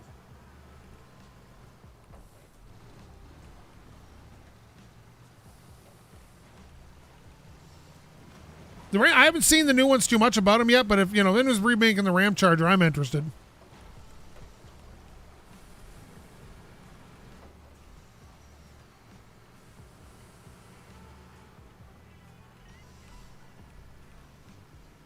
And the thing is, like, if you gotta understand, if you're an actual car guy, you like cars because you like a specific car, including its faults. The idea that a car doesn't have faults is crazy. And sometimes people don't want to admit when something's better. Part of the reason you got to remember, like before I bought my Mustang, I came out of an M3. And I'll tell you right now, no word of a lie, I had a V8 M3, the last of the V8 M3s. My Mustang handles better. As weird as that sounds. And it shouldn't, but it does. Oh, we don't like that. There's no way we can make that work. Or can we? Oh, wait a minute. What if we go here? It's only 300 meters away. Let's go there. And like I've said before, and I've said before in streams, I like Ford right now, even though they're having some quality problems, because they do weird stuff. And I want to see car companies do less safe stuff and more weird stuff.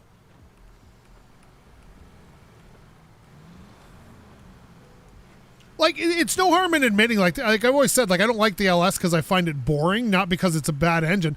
But they're struggling with stuff like bent lifters and stuff right now, and bent valves, and, it doesn't deter me from someone saying, well, I want to drop a V8 cheap into my old Chevy, and it's like, you want an LS. I'll still tell people to get an LS. Oh, I think low displacement engines with turbos is not a bad idea as long as they're tuned correctly, right? It's a few moving parts, sure, but it helps them meet fuel regulations and whatnot. And the more you use turbos and stuff, the better you get at building ones that don't come apart on you.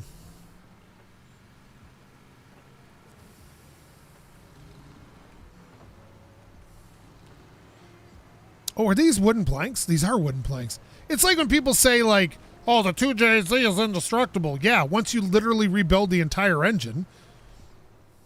And, like yeah, they're very indestructible. The crank. Everything else is very destructible on a 2J, but that doesn't deter from the fact that you can build monster 1,500 horsepower engines out of them. Like, Christ, you can build like an incredible... Wait a minute. Does this hook up to my... No. That's not going to work, right? No, I can't. It won't let me. Okay, I was going to say, if that was going to attach to that, I was going to be so excited. But it attaches now. Okay.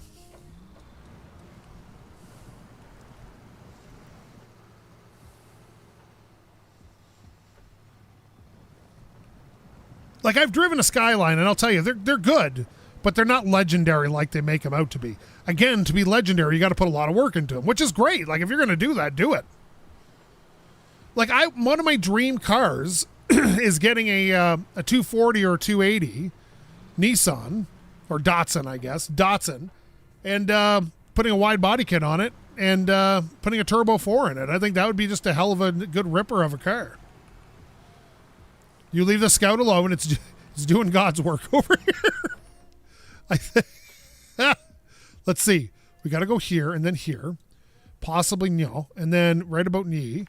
And then here. And where do we got to go? Okay, then we got to go through town. Right here to here to here to here. And then up this side schnizzle of a road. There we go. And around. This is never going to work. But we are going to do our best. You know why? Because we don't quit.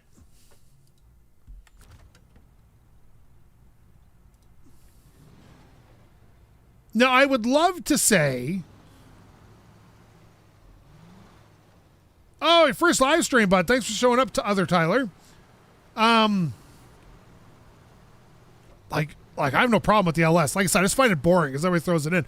And with the, let's say I got a 280, right? Because that's what I'm looking at for a project. It's like, okay, look, buddy, we'll just low range it. Like, you could slap an LS in there, no problem. Everybody knows it. You know, get even smaller one, you get like a 5.3. You can even drop a 6.2 in there, and you can make it fit, no problem. But everybody does that. I think finding a Turbo 4 or something to go in there, or a Turbo straight 6, would be a much cooler project. Like, an incredibly much cooler project. So, yeah, is the LS a great engine? Sure. Swap it into anything. They make engine swap kits for nearly everything. Christ, I've seen them for Fox body Mustangs. No problem. When you probably should put a Ford in a Ford, people dropping LSs because they're cheap and plentiful. And I respect that. I really do. Hot rodding's all about that. Getting what works for cheap and piecing it together. But, you know, sometimes you just I want to do something a little off the wall. Well, yeah, and it sounds absolutely wicked and handle like a bag of crap because all that weight out up front, right?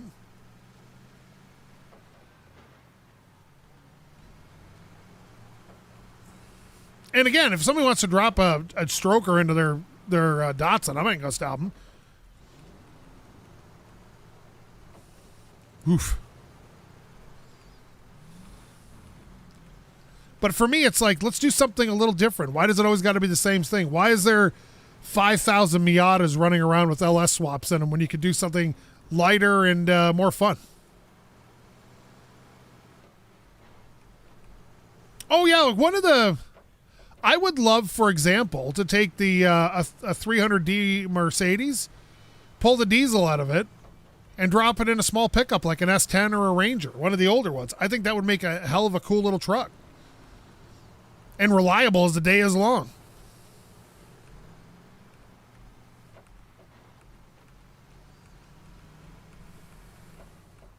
Oh, thanks, Nathan. I appreciate that.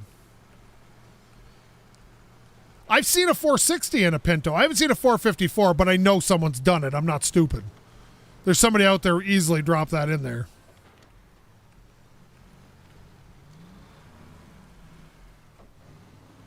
That's another cool car. Ford had the 60s Capri was really cool.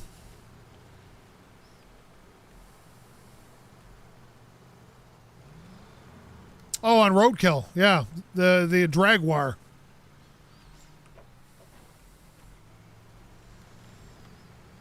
On the old XJS or whatever it was. Was it XJS or was it X? I can't remember which one it was, but Yeah, they call it the drag wire, and they put a 871 blower on it, I think. Oh, no, don't get caught on the tree. Don't do that weird tree thing. There we go. Come on, buddy. Yeah, they canceled Roadkill, and now David Freiberger, the one host, and Finnegan both have their own internet stuff they do, which is both really cool, and they still work together. XJ12, thank you.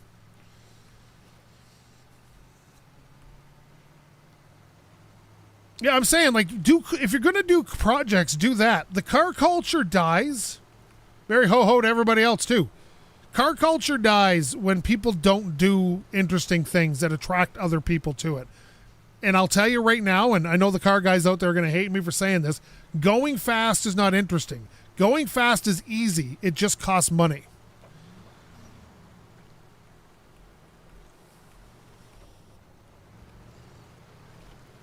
Anybody can go fast with enough bucks. Actually, I wore my shirt to my mother's house for Christmas dinner that said, "I do it for the hose." Has a picture of Santa on it with two pretty ladies. She did not think it was as funny as I did.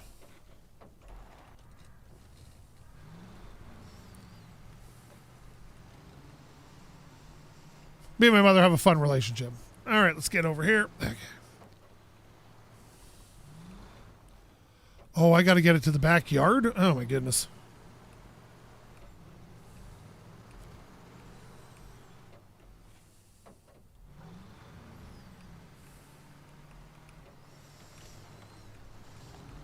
I harass my mother all the time. It's one of my favorite things.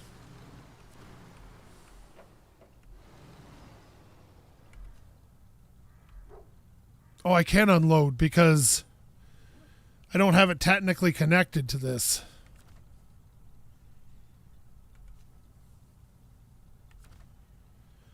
One second. I gotta go let my dog out. I'll be right back.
Well, I'm very upset.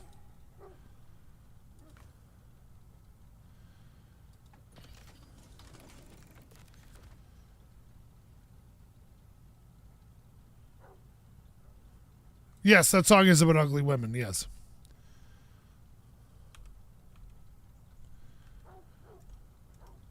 See, it sucks I can't leave this, like I can't do this here. This sucks.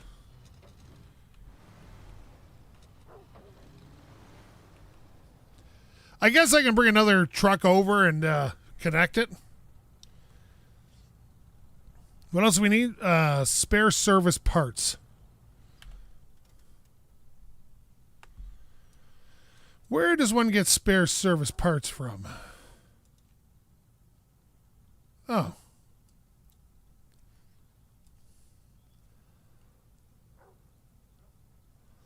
Well, why don't I come here with my other truck? Let's recover this. Oops, wrong thing again. I always think I got to hit escape to recover.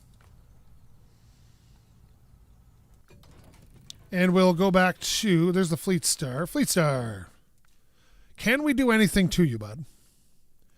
We cannot do that. Oh, we can do this, though. Put a little stronger engine in you. A little dabble do you, bud. Diff lock, it's engageable. You don't do a snorkel. We have all-wheel drive on there. That's cool.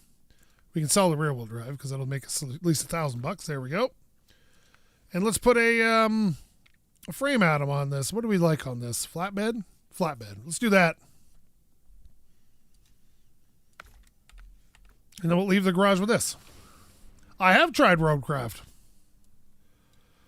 So basically we got to go out here. I liked it. I thought it was a good game. Go here, here, to here, and then down this road to here-ish. Here, and I think we can pick that stuff up here.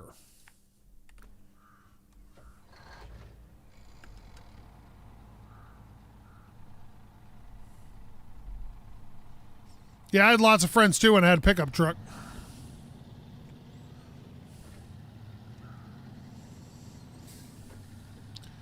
Whoop.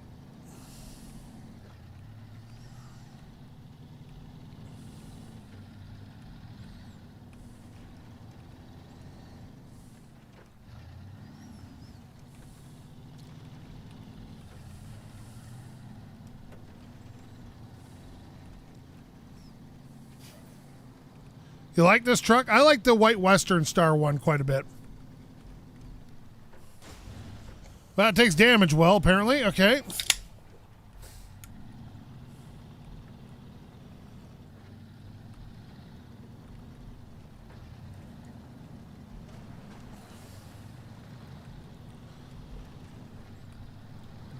That's one thing that sucks about this game is that you have to give up your truck sometimes to go get a different one and then drive 1,000 miles to go back. You know what? I wouldn't have crashed headlong onto the pole if it hadn't just suddenly decided to drift on me. What is that other one that was pretty good, like early on, the Paystar, 5070 or something? It's pretty good, right? Like early on anyway, like when you just need a sudden bump in abilities. But this one looks cool. Like this looks like what an old school truck should look like, you know?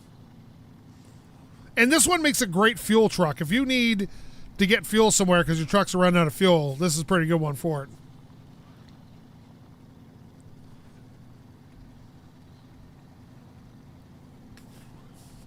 I like the trucks that don't make sense.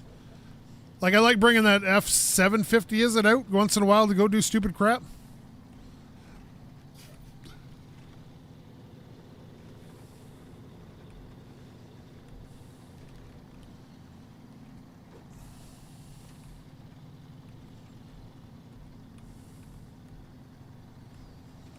I thought about trading for a Raptor, but I don't know. Mustang's fast, and it's fun to drive fast.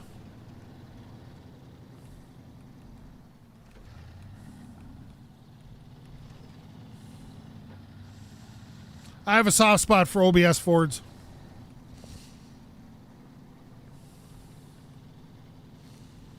Keep those square bodies away from me. All right.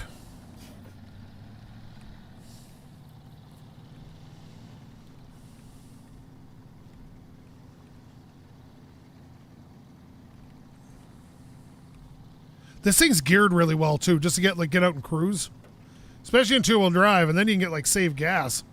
But it's a bit squirrely. I will say that much.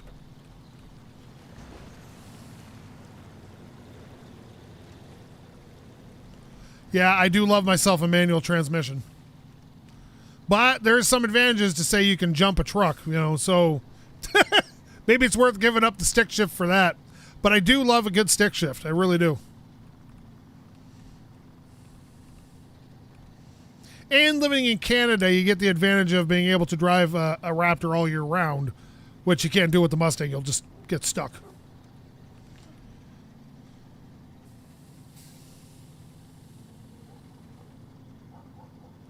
It would not, because it would not be nearly as fun. If you're trying to say that a Hilux with a few mods is going to be as much fun as a Raptor, that is a bold statement to make.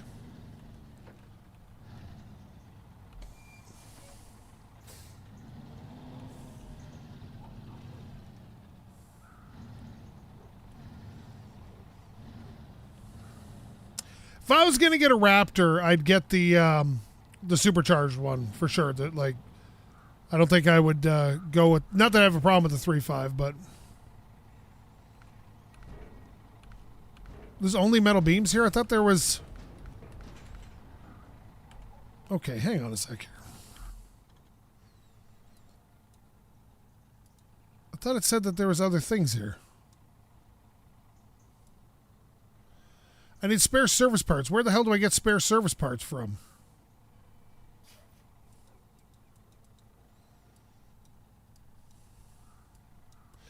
Oh, God. Is it this stupid garbage over here?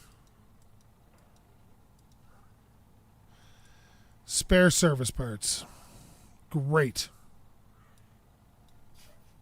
Yeah, I see the parts are in the trailer, but I think one part of those is bricks.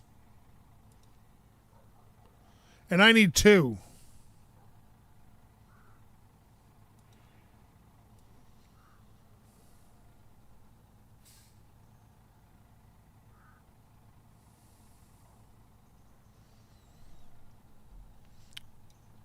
What's on this? There's 3 spare service parts on that. But I don't have the proper hitch for that.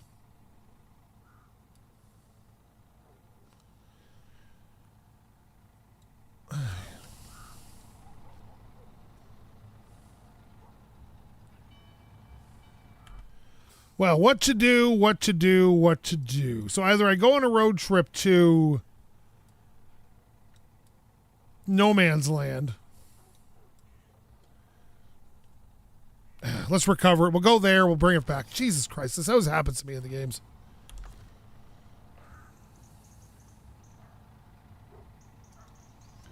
Can I transfer off of a trailer? Is that a possibility? Hang on a sec. Can you transfer off trailers?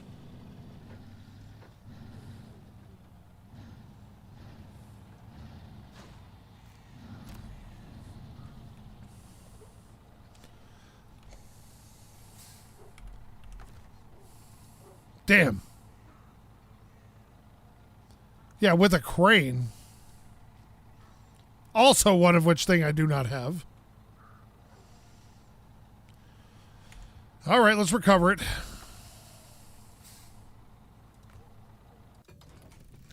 Now, I've done everything I can to this except maybe tires, which I don't think I can afford anyway. No, I think I've got the best tires I can get.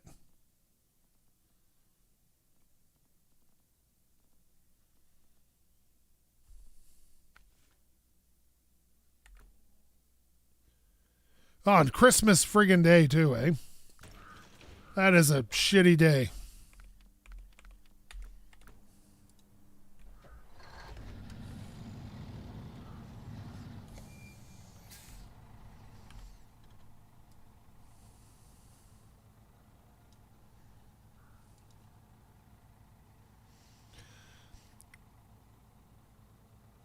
Oh, I can only get 1 spare service parts on this.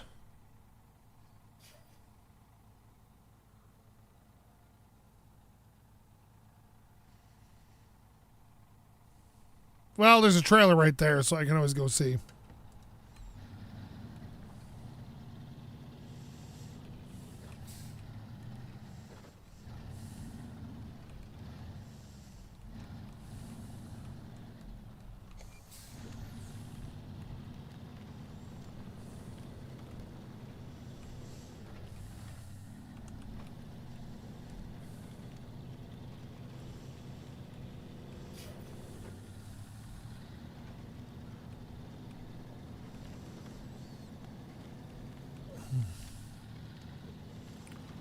There we go.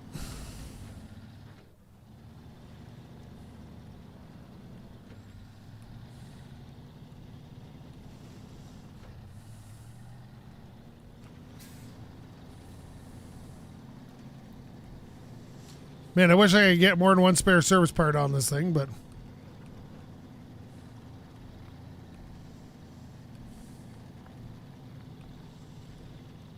Come on, Fleet Star. Let's go, buddy.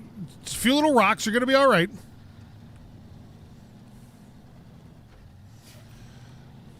I don't know, man. I think it'd be really hard to lose all your stuff, even if you're alive still.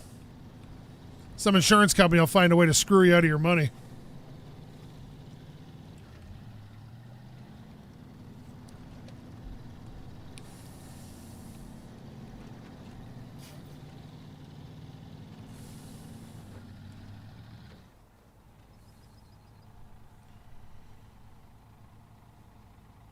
Mustang over that. Well, I had the BMW before, and They always lack torque. They're fun cars, but they're not impressive to me. And Mercs are boring. You know, Mercedes are just boring, and Audis are significantly less reliable, I guess. It's probably the best way to look at it for me.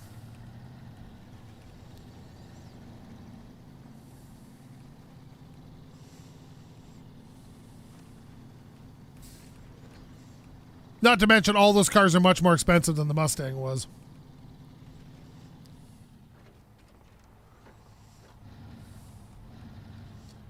But I cross-shopped a whole bunch of stuff. I cross-shopped the Audis. Spare service parts. Can I load this? Oh, wait a minute. That's what I needed, right? Spare service parts. Yeah, here we go. Don't get me wrong. AMGs are great. It's just, they're very sedate, right? They're very, like, by the books to be good, right? Like, that's why they do them that way. I can't believe I got to drive this all the way over. Where am I driving this to? To here. So I got to figure out how to get to there. Not crossing that bridge. And I think the best way to do that is to go back this way. Through here. Round. Oh, geez, that's not right. Round through here, probably. Can't probably get past that power line, so I probably have to go this way. Then up here, up here, up here, and then around through here, right through town, and then to here, and then back up this way, and back up this way. Okay, let's see what happens. Oh, you love the song? It was so funny. My Mustang's a 2022.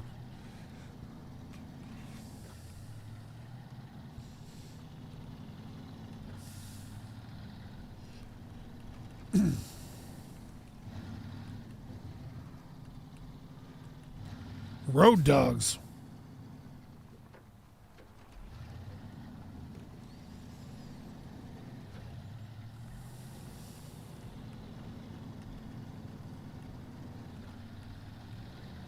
Oh, and AMGs are great cars. It's just, I like a little bit of drama in my cars.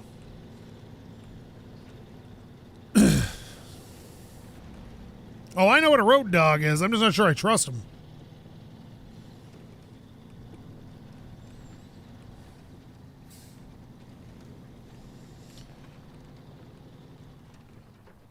I just heard something, like fireworks. What the hell was that?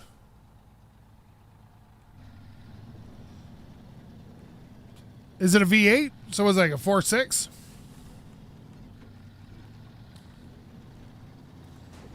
Ow!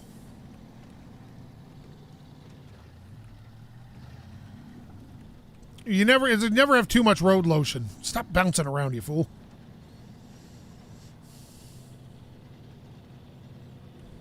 The one thing about the Fleet Star I find is its frame is very inflexible. So when it hits something, it wants to bounce off it as opposed to just like, oh, I'm just going to drive around this. Merry Christmas.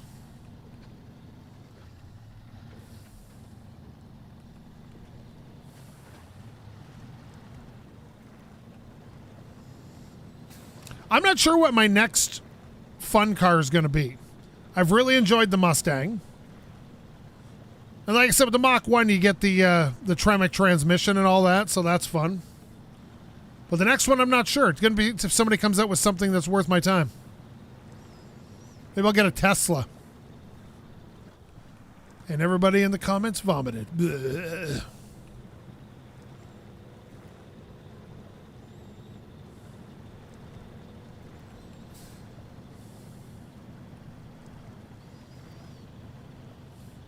Yeah, the Dark Horse is nice. I like the fact you can change the gauges to look like a Fox body Mustang, and that's kind of cool. I would drive a Tesla as an everyday car if I didn't think Elon Musk was an insufferable twat. And I don't use the T word lightly.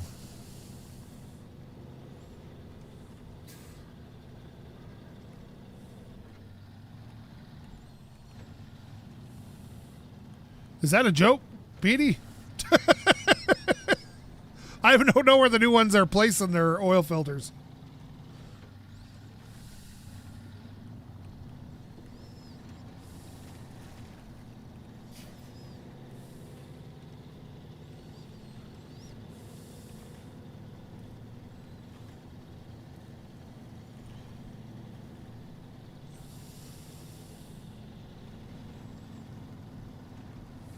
There's a guy that lives near me that recently swapped the engine from a Cat into a old F350, and that was kind of a weird project. Yeah, that's not a bad spot. I always liked the one on my F-150. It was like right at the front on the bottom. Reach up and grab it. You can reach down through the engine bay and grab it. If I'm getting another Fox, because I had one before, if I'm getting another Fox, I want to get the notchback, which seemed to be significantly more expensive every time I look.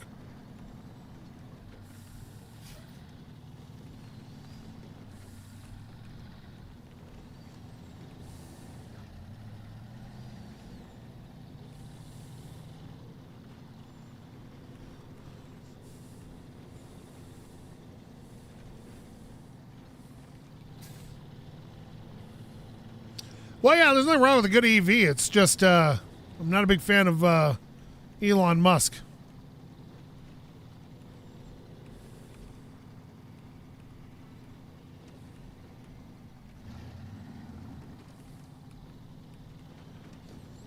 I don't know if it purred, but I know it did some crazy stuff. Ooh, isn't it got the dual headlights up front?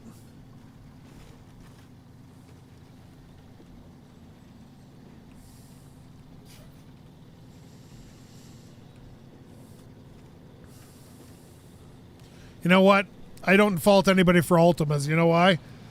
Because they have their problems, but for the price, geez. It was hard to beat them at the time when they were coming out.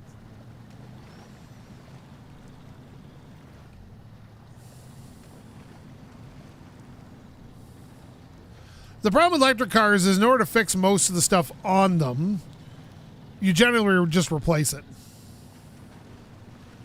Yeah, the transmissions don't like to, but the rest of them do.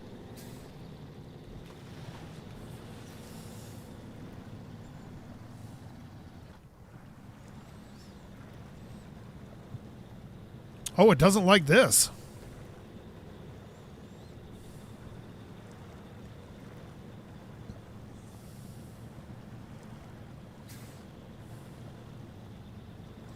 The problem with CVTs is not that they're bad. The problem is in order to make them reliable, like super, super reliable, it gets very, very expensive. So if you want to make a super reliable CVT, you can. It's just going to cost you 3 times as much as a standard automatic, which at that point, you might as well just put an automatic in it. Oh yeah, manual ones are fine. They're not an issue. It's like Ford Focuses, the ones, the last generation. Automatics were garbage in those, but the stick shifts were fine.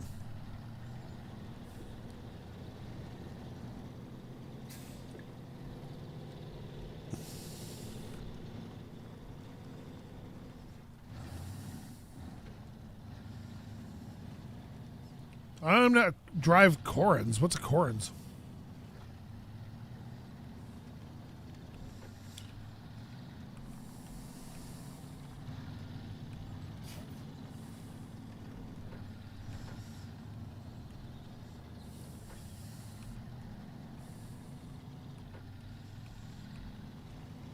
See, those are the guys I want to make angry. Honda guys always have this big thing about how great their cars are. I want to go start buying up old classic Hondas and putting every engine in them I can that's not a Honda.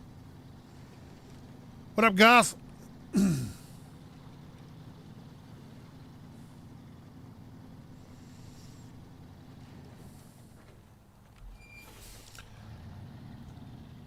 My favorite first car I ever had, because you only ever have one, was my 1981 Escort. Whew. Boy, that thing had no power, but it could get through the snow. It was so good in the snow.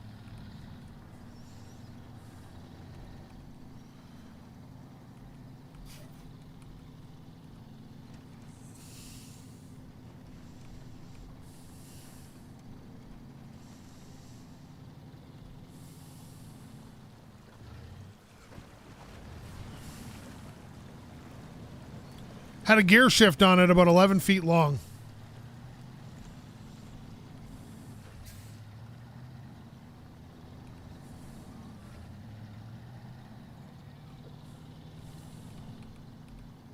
Oh, I've owned so many cars, and like some really weird ones too.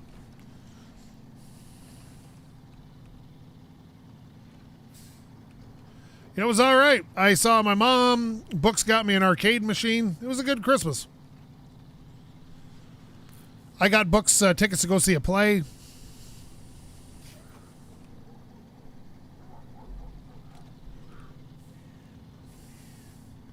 An 86 Nova. I love myself a Cortina.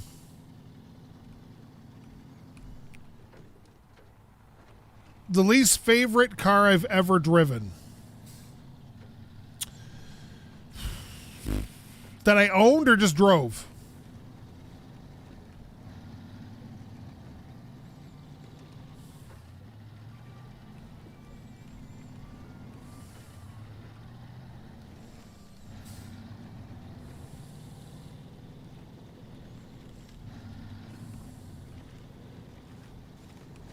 Oof. Okay, thank God you said owned because I was about to piss people off. The worst car I've owned was a 318 Chrysler New Yorker.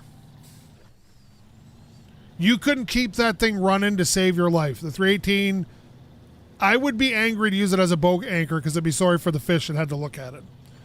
But I like the look of the car, but it was the most unreliable, flaming piece of hot garbage. Now, if you're going with stuff I haven't owned, the worst car I've ever driven is a 65 GTO. They handle bad, they brake bad. Again, they look great.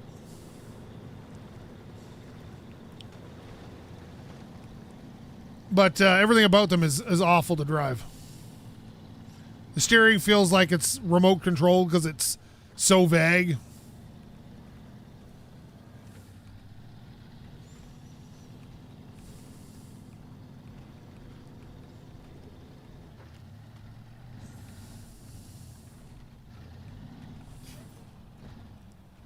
Let's see if I can't back this puppy in here. Giselle's so reliable, though. Say what you want about them. They're reliable as the day is long.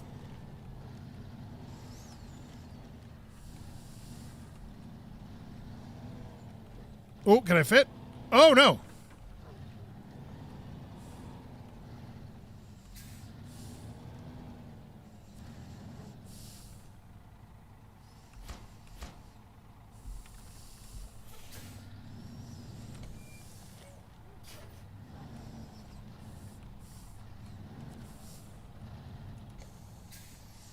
Now, in the last few years,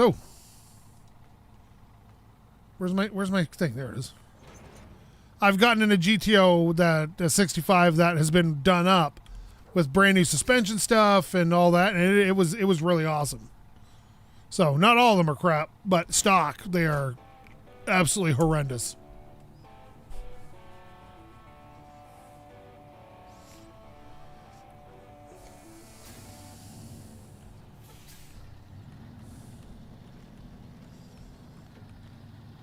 Edison Motors, the guys making those trucks out in BC, British Columbia, they are doing they have a great idea. They have a fantastic idea, especially for logging trucks.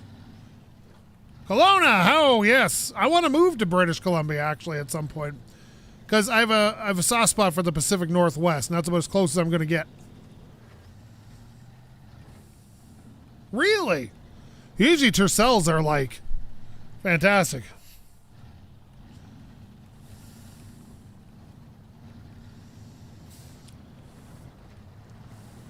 It's like, you ever driven, you know what's another weird one that people love that, and then you drive one and you're like, whoops, is the C10s, the old Chevy C10s. You ever tried to drive one? And it's like an original one, you get in it, and you got to turn the steering wheel half a turn before the wheels respond. But they look nice. There's that. Yeah, old cars do have some personality. Some newer ones do, but it's usually when they're specialty cars, like you got your Raptors and you got your Corvettes and stuff like that.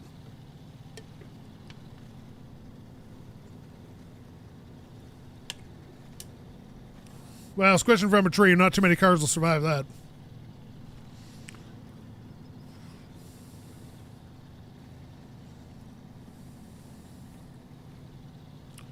Yeah, buddy might have an S15, and he just absolutely talks about that car still.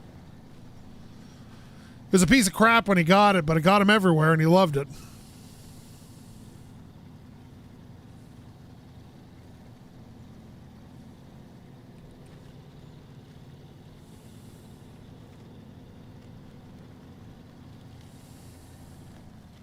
Might just leave this trailer here. I think there's something over yonder.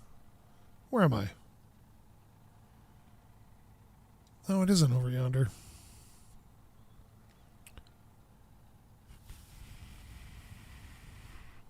I think we need to start clearing some crap. We got a stuck truck over here that I might want to try to get after, or a trailer anyway. So let's divorce this. We can always come back for it. You can be fast and reliable. You just have to be very expensive then. That's the problem.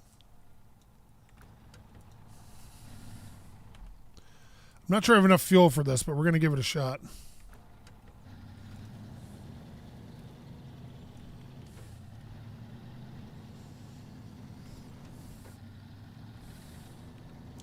Yeah, and Chargers are another one. They look great, but boy, they just handle like a bag of crap. But that's kind of the charm of those cars. They went fast in a straight line, and that's kind of the beauty of them. Oh, yeah, this is not going to go well. I may as well try to drive off. What's the worst that can happen? Ah.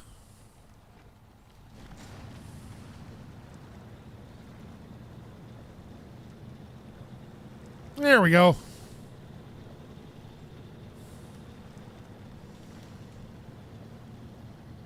When in doubt, drown it out.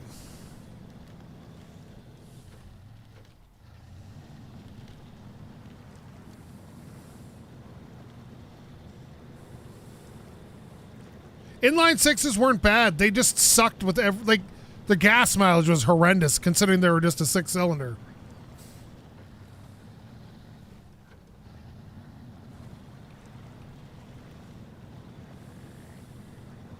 Make sure you join the Discord and donate to Booksmas computer if you can. If you can't, I understand. Don't never feel obligated. But yeah, join the Discord if you want to game with us sometime. We get together and game every couple of weeks.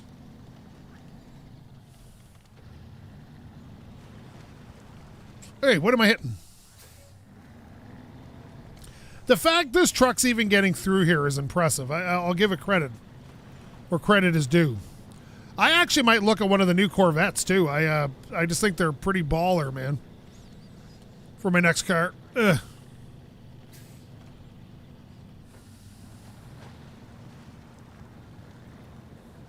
Well, yeah, 33-inch tires aren't going to help anything. It's like the Bronco Raptor. What's it got, 35s, 37, something like that? 35s, I think. When you get the Bronco with the regular tires on it, it gets like 3 miles better per gallon. So there you go. Wow, bugs are amazing, though. Like there's nothing you can't do with a VW bug. Well, you don't have to join Discord. I'm just saying you can. And we have a lot of fun over there.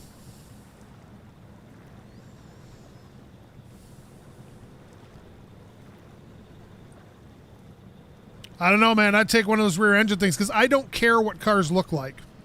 I care how they perform. And there ain't a Corvette prior to the new one that is as good as the new one. Nothing out there. That is a supercar for front wheel, or that's a supercar for sports car money. I couldn't care less what a car looks like. Don't give two craps either way.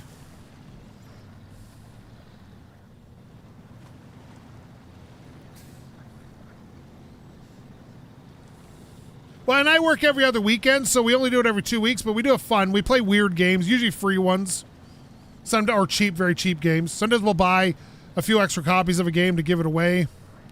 Brake, please. Brake, please.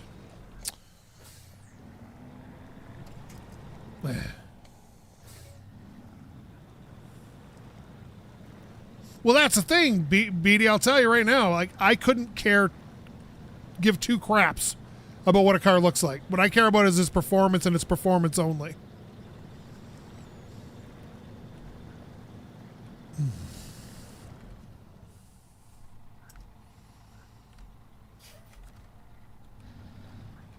I gotta drop it off over there. How am I going to get it back over there? Certain types of cars, I just don't care. Let's see. Where do we got to get it? Oh, no. Well, we can get back through the water to that. We might be able to drop it off, but it might be easier to go around.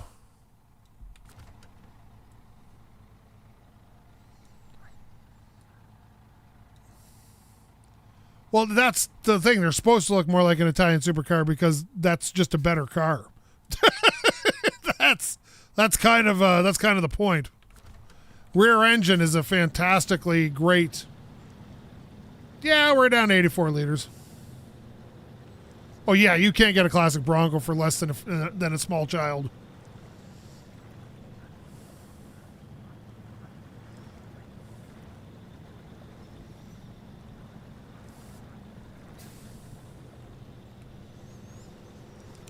People with money and a lot of money.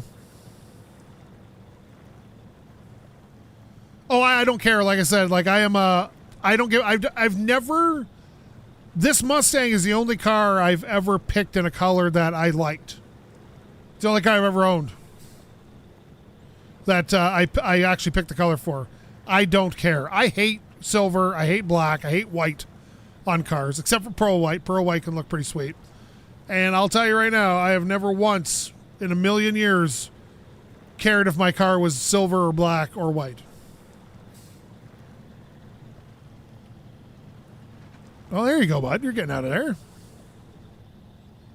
You're going to run out of fuel before we get anywhere, but that's okay.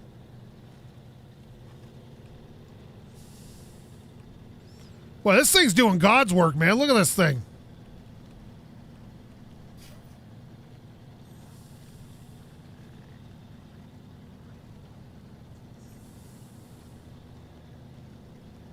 See, the reason I don't care what my car looks like is I sit in my car. So, and it's not like I have to look at it.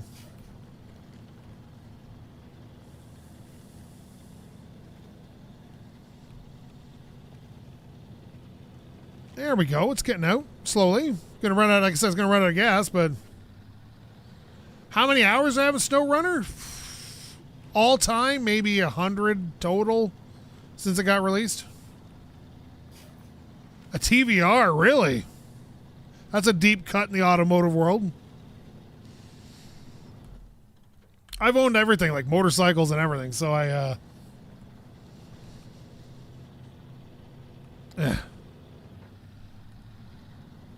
But like I said,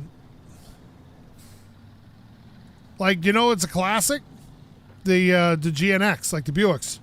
You know what's an ugly car? A GNX. It's a big friggin' box with another box tied to the front of it. They're not attractive, but they're awesome cars.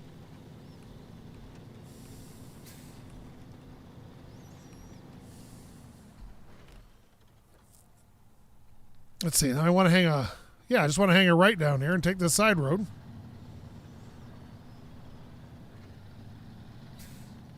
That's good. If you like black, you go ahead. It is a bear to look after black, though. I'm just warning you. I've owned several black cars.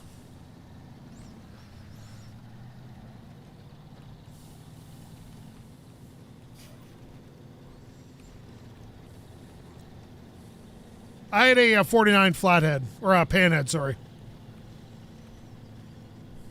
I got it for a song.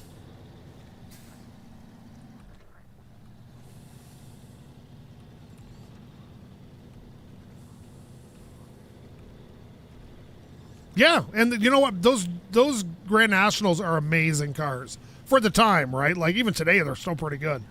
But you know, and if you like the look of them, that's great. I just found them kind of a boring, typical Chev-looking car from the era. But that doesn't deter from the fact that I would own one in a second for the performance characteristics.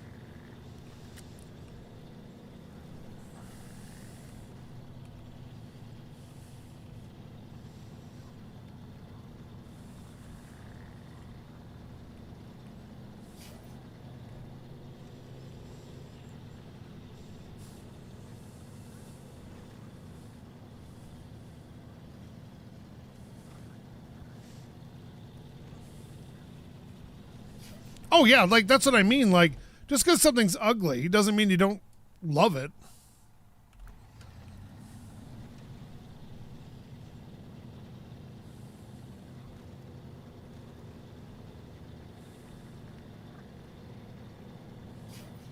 Yeah, until you get swirl marks proven, and trying to get swirl marks out of black paint that are instantly noticeable is awful. And it takes one wash to end up with swirls on your paint.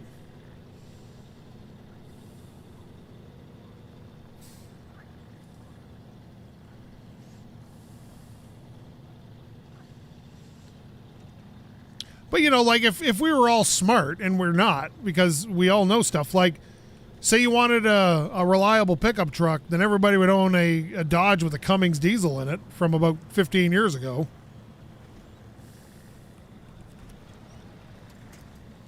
I used to stream a lot. I haven't streamed as much this year because of my mother being sick, but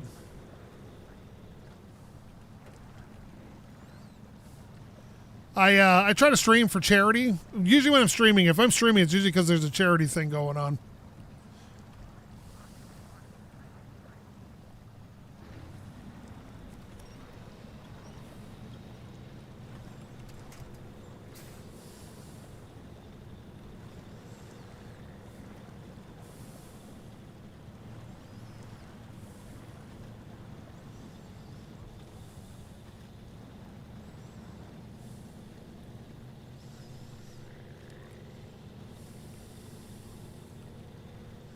Anything Studebaker's awesome.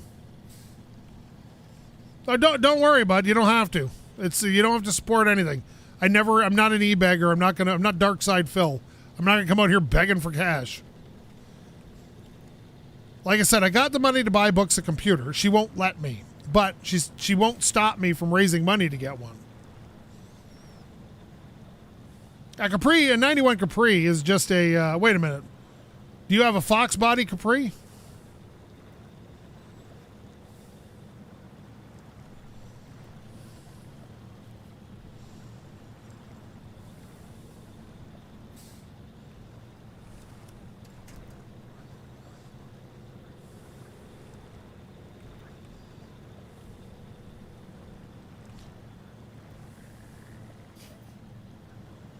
Yeah, I'm definitely not making it out of this swamp there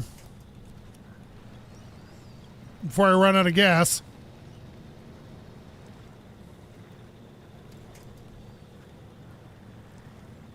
Well, I don't think she'd fall for that.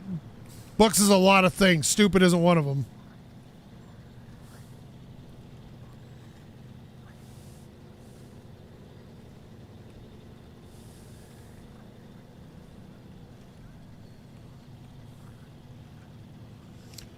We are running low on fuel. We got like 3 minutes of fuel here on a good day.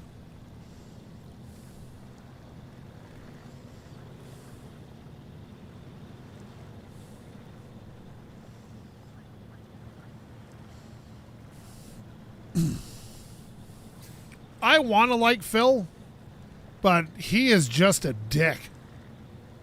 Merry Christmas, Nodo. Or No-Do's Gaming.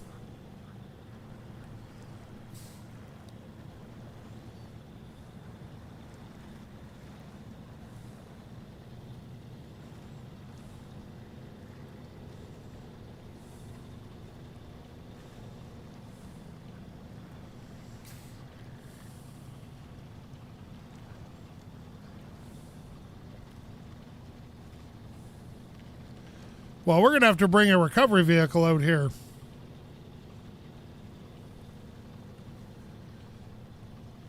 Being that Books kind of is my manager at this point, she kind of notices everything. There's one in the description of the video, and you can also scan the QR code if you want to donate. That's in the bottom left corner. Tacoma, Washington. Oh, she's running out of steam now, boys.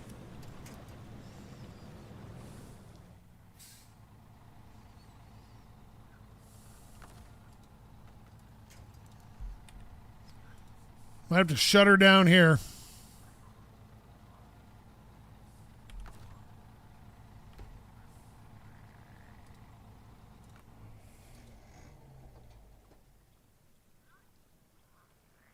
Everybody asks at least 14 times a stream, Mr. Mods. We have been friends for about a decade. We are not a couple. Let's see. We're here now. And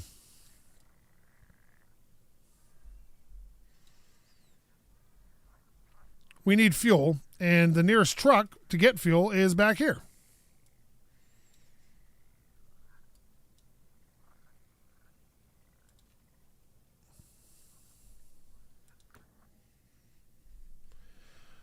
Time to bring out this.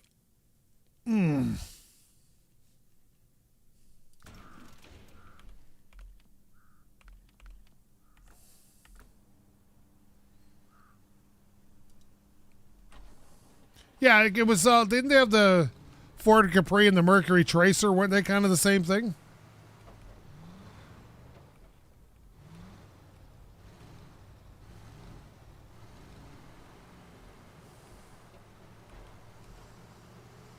Oh, the STs were nice. Good bang for the buck there. So we got to get back to my little truck that is now waist deep in the nether regions of space. Okay, so let's just go through town here.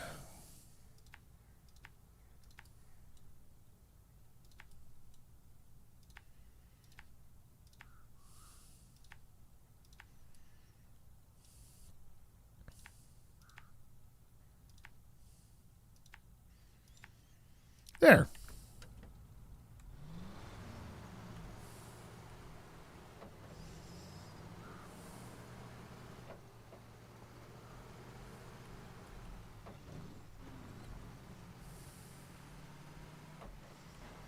You didn't. Well, that's how charities work. You have it so it's set up that way so you don't get ripped off there, Beatty. Anything else, people can get ripped off too easy.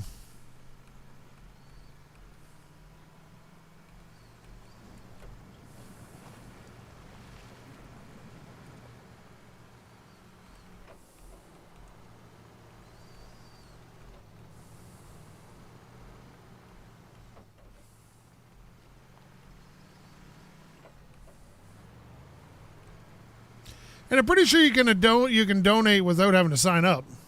But don't feel obligated, like I said. Because no one's ever complained about having to sign up before, so.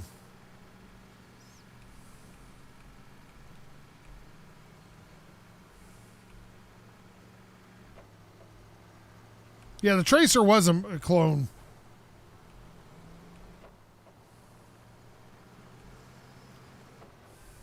Come on, truck. There you go.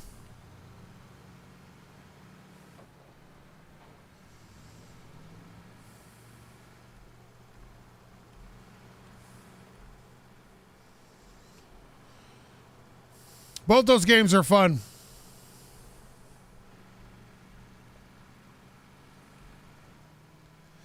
I would love to play Farming Sim with books again.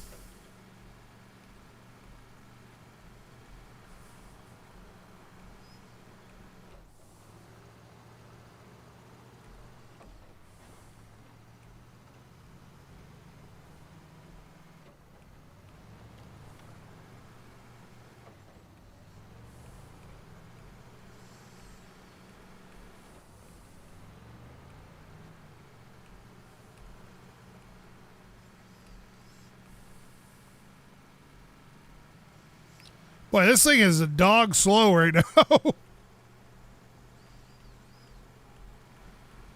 These big tires made a big difference in the power it can put down.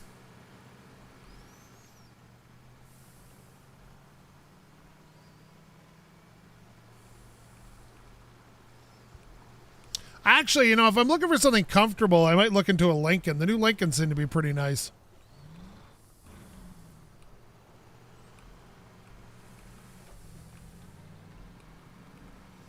I would consider the Escalade if it didn't have the 6.2 in it. I'm bored of that engine. I need something more exciting. I like the way this thing just bounces up and down. It's like, ah, ah.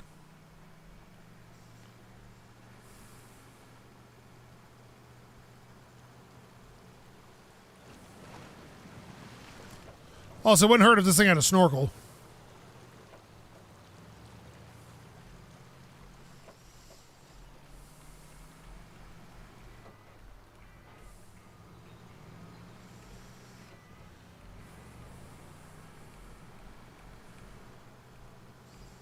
I notice it gets buried in the water pretty quick. Although I've seen a rash of Jeeps recently that had fake snorkels on them.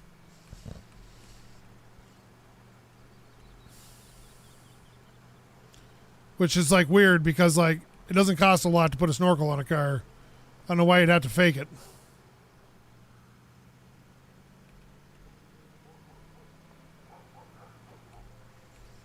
Yeah, the Bear is a cool engine, like from a design. Oh, thanks for the follow, bud. Love me a good Barra.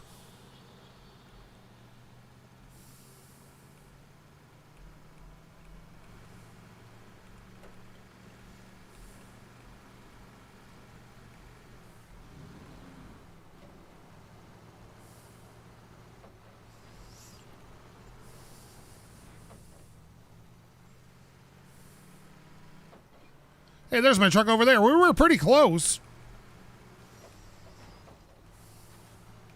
Hey, gaming, how are you, bud? You know there's a really weirdly a lot of people that have the term gaming in their name?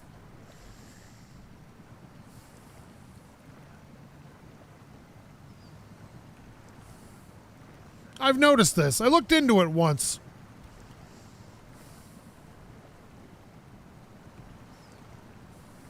It is one of the most common terms used in a gaming YouTuber's name.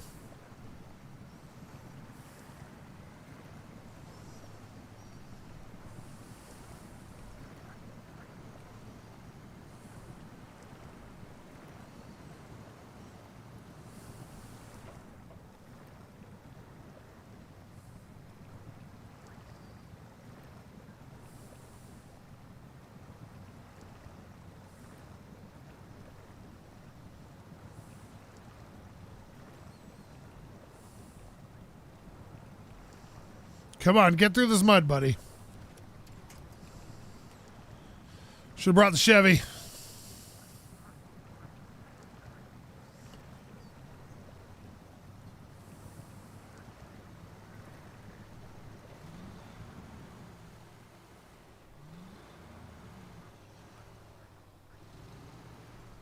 Jerathix?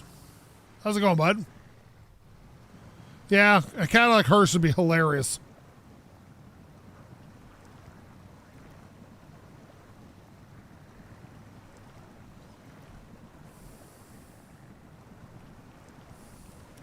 I will tell you this much, if you want any advice, and I'm not a person to give advice about YouTube and Twitch, but if you're going to do it, and you're going to do gaming, do not use the term gaming at all in your name. You get lost in the noise. You want something that's going to stick out.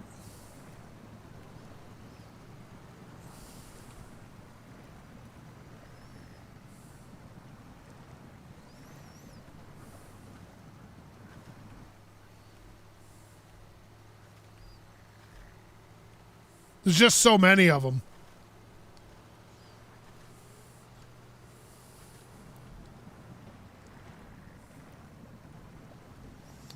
Well, this one seems to be doing okay in the swamp, although I feel like my feet would be wet.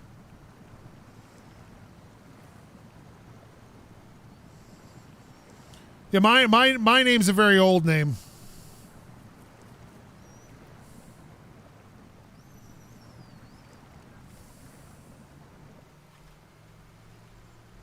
Now I gotta try to get close enough to this to give it fuel. Ooh, maybe I can buy some of those really expensive hunter boots that all the women like. Probably should have went the other side where it was shallower.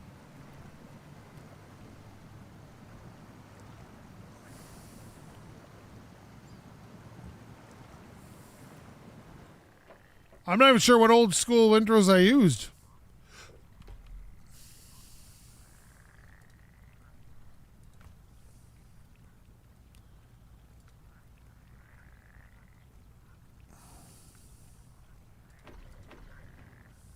There.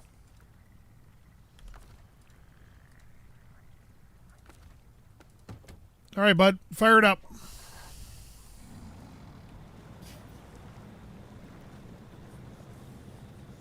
Merry Christmas, Shane.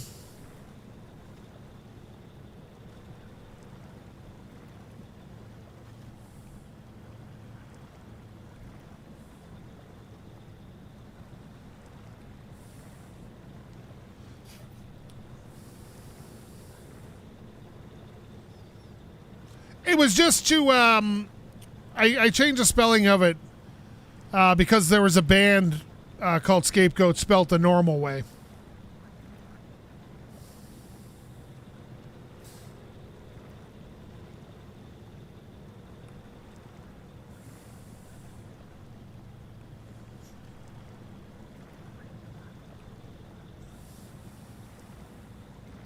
The scout will be fine. Just idling.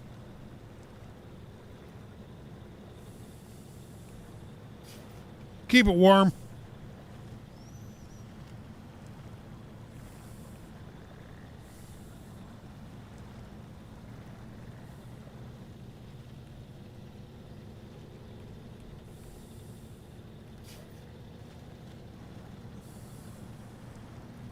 I never need help. I'm an expert. I'm a sexpert. I even wrote my own song.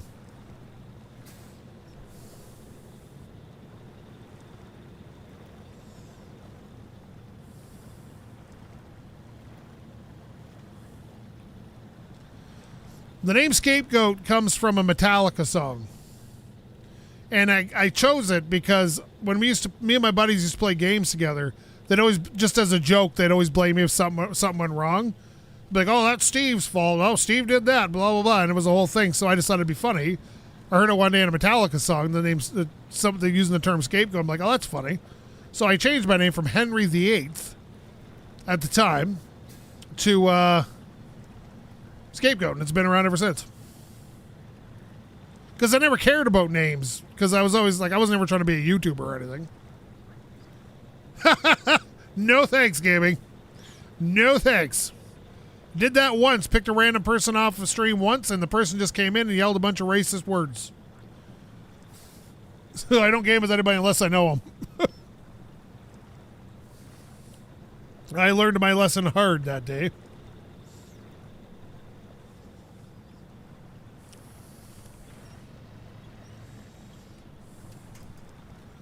Look, trailer, I know you're heavy and all, and I know you got, like, highway tires on you and all, but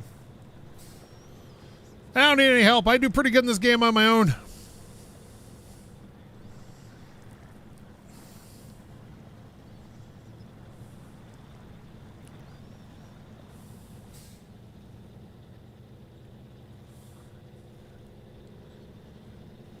That sounds like a name you give someone who cheated on their wife, Shane. I'm kidding, Mrs. Shane. I'm sorry. It was a joke, I swear. But everything in this game looks pretty. It's crazy.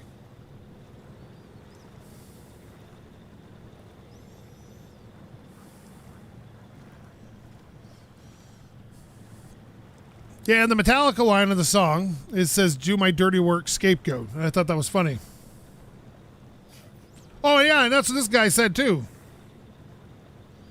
Don't get me wrong, I love playing games with people, and I play online games all the time. I just do it under a different name. Do you have a favorite album of any music? I don't have favorite albums, but I do have some that I really like.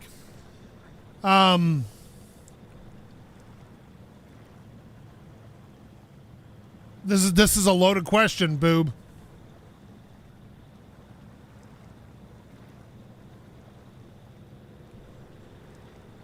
Because I am very well versed in my bands.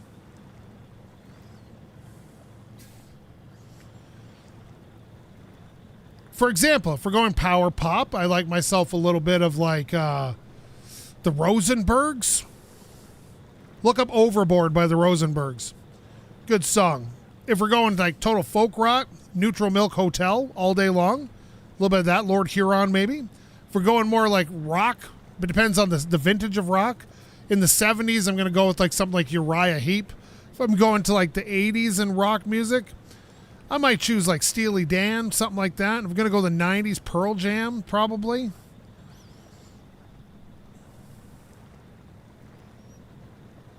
Fountains of Wayne, not Stacy's mom. Not that song. Radiation Vibe. Now that's a song.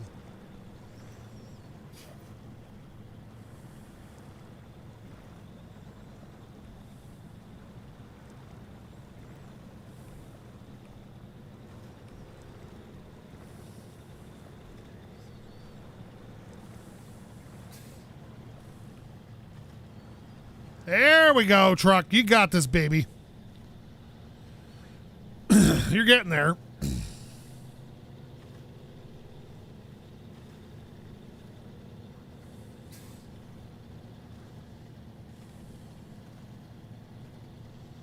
It really depends on my mood, too.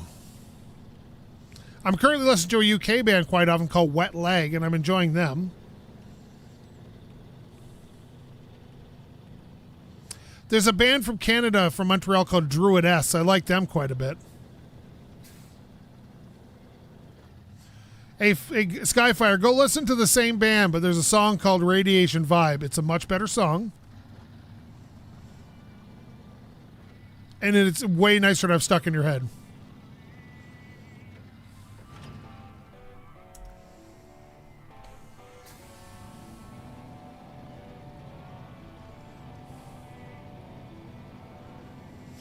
Bob Seger's all right. I enjoy. Night moves, you know. Working on my night moves. If I'm feeling like I want to be an 80s like romantic movie, do a little Chris Isaac, you know. I think I stole the stock engine in the Fleet Star.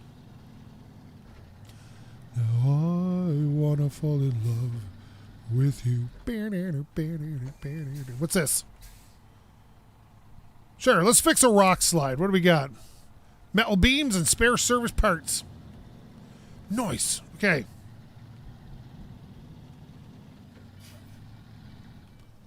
Wait a minute. Doesn't this have some spare service parts in it?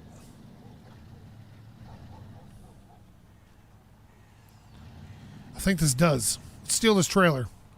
If I can even get in there to steal it. I don't mind CCR from time to time. I find them a little bubbly, poppy sound, but I also like the Doobie Brothers from time to time. So there you go.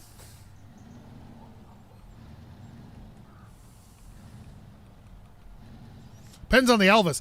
I have an Elvis album on vinyl that's gospel music, and it's hilariously good.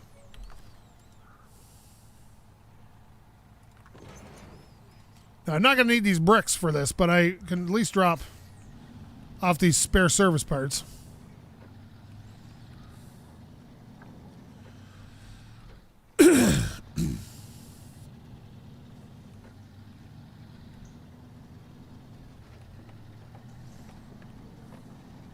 Yeah, the band's pretty good.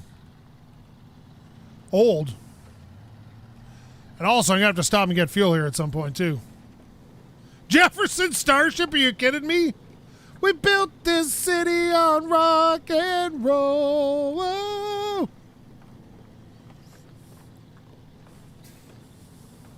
A pony plays the mamba. Listen to the radio.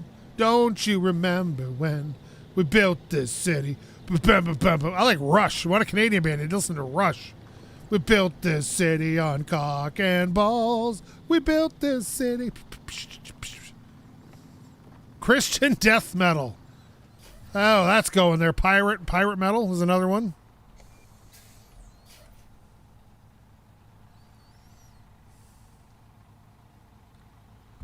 Where am I dropping this off at? Oh, I'm dropping off on the other side? Well, flippity gibbet on you, bud.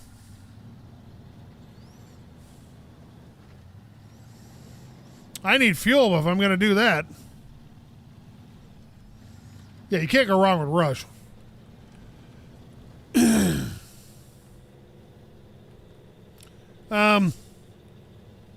The fuck? Okay, come here. Dude.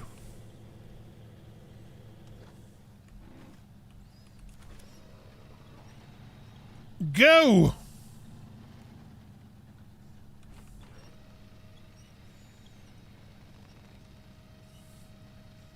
What's your guilty pleasure? What do you mean by guilty pleasure? Like musically?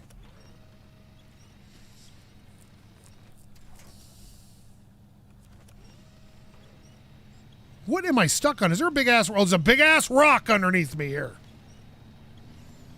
Come on, rock. You're coming with us.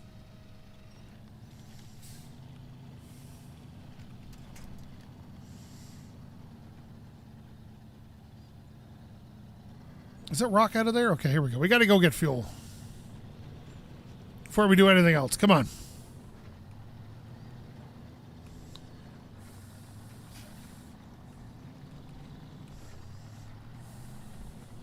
My guilty pleasure?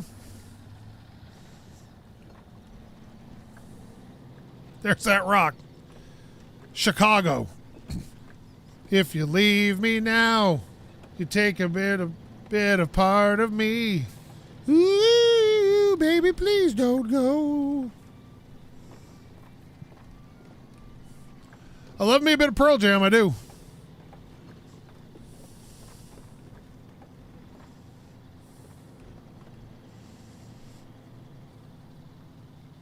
Oh, the early 70s Stones is great. But then they got some great later songs, too, like Wild Horses is a great song.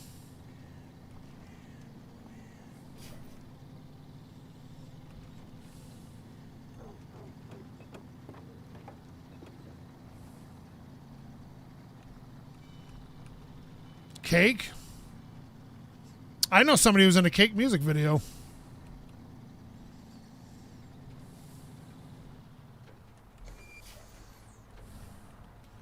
Oh, my favorite. All of Pearl Jam's good. I don't mind any of their stuff.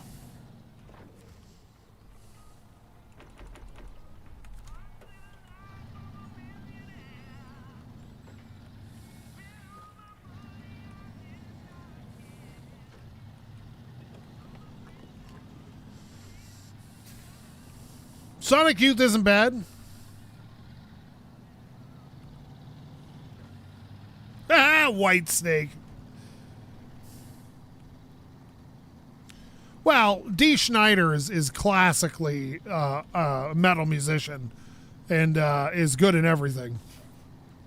So he could sing anything and he'd be great. Sometimes I like listening to U2, and a lot of people don't seem to like U2 for some reason, but I like the Joshua Tree is a fantastic album.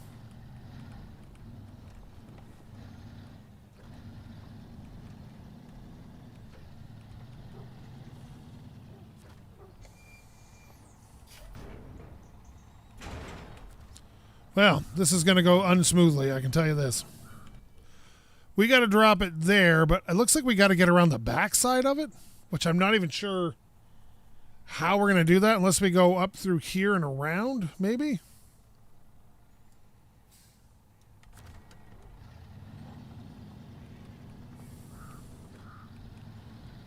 Get crazy with the cheese whiz.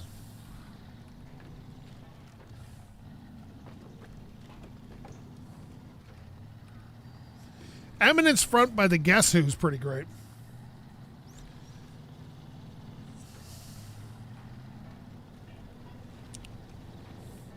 Could have tuned in, but he tuned out.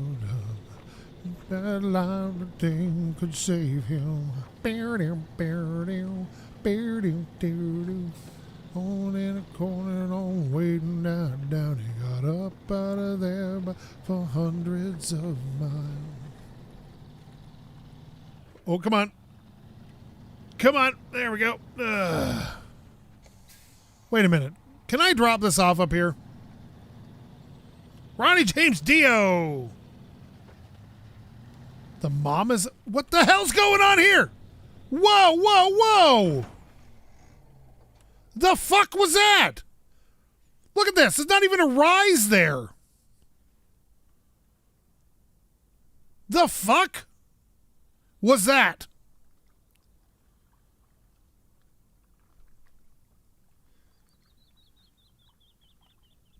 That is like 10 degrees tops. There's no stump there. There's nothing. There's nothing there. I never roll stuff in this game. What a crock of shit that was. That should never have happened. Like at all. That should not even be a thing. The game screwed up there. There's no way that really happened. That little pine tree did not get me.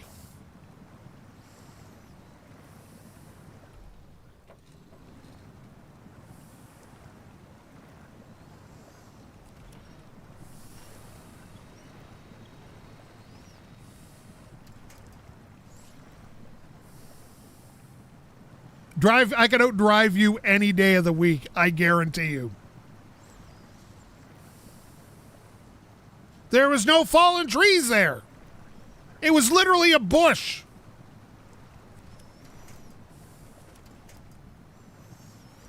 I don't have a crane truck.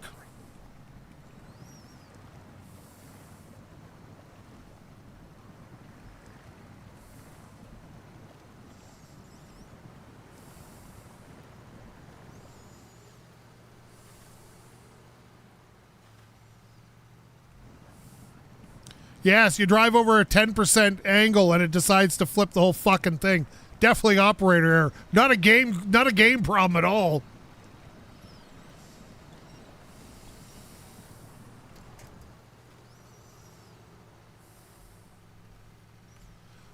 Peter Gabriel's great.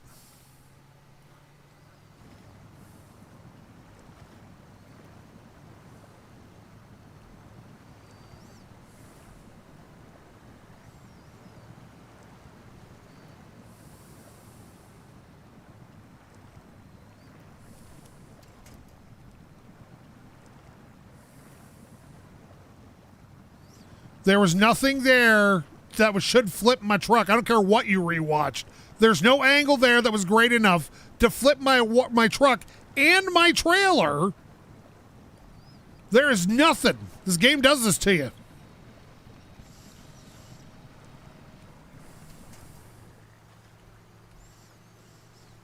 That is a crock of crap.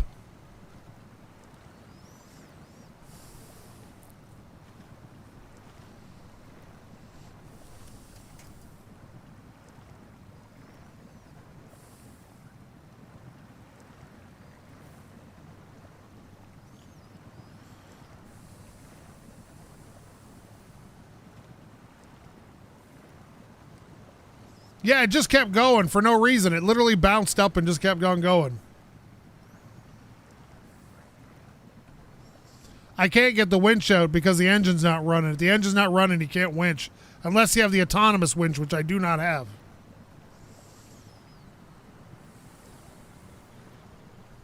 Unfortunately.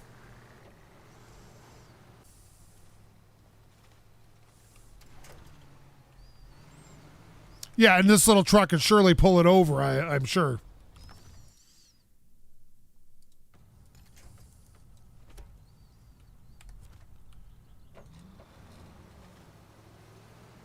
Ugh. It is an international scout.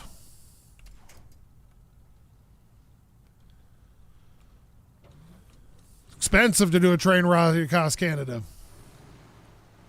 But it's a good time.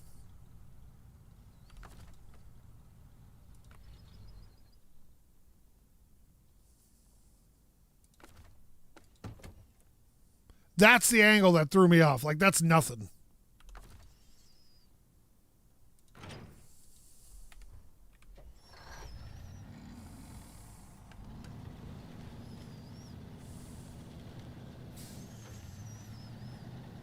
It's funny because I was on the same angle and it didn't just take me out. Didn't take me out at all.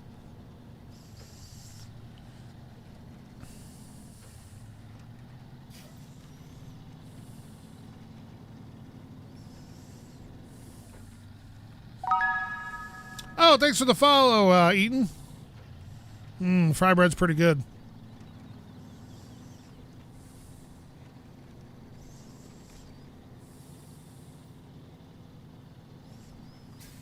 Yes, it would be a once-in-a-lifetime trip.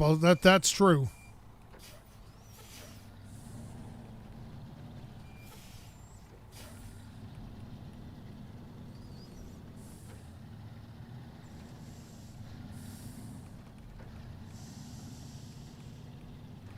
Driver's tests are too easy nowadays. They need to make them way harder.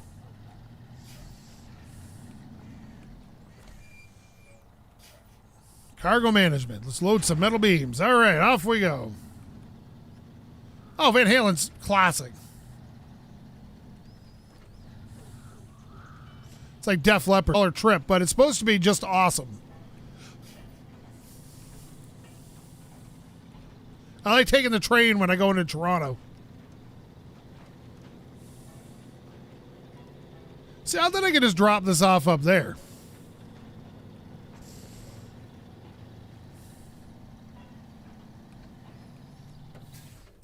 Yeah, I think people made too much of the whole Hagar thing, Sammy Hagar.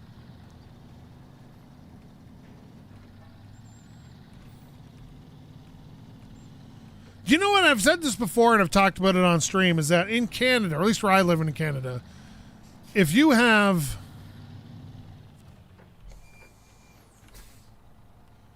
Whoa, stop. Why can't I drop this here? Like, is it only on the other side I can drop it? Lame. But yeah, watching videos of the United States, like in Ontario where I live, if there is an EMS vehicle coming, you have to get over to the right-hand side of the road. You have to. You can get in real, like, serious legal trouble if you don't.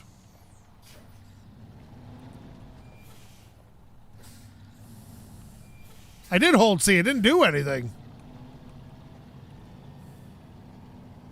But I watch American police chase stuff all the time on YouTube, and people just don't get out of the way.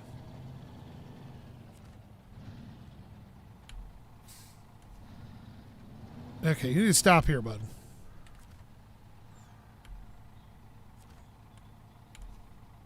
Yeah, it doesn't let me drop it here for some reason. If I hold C, it does that.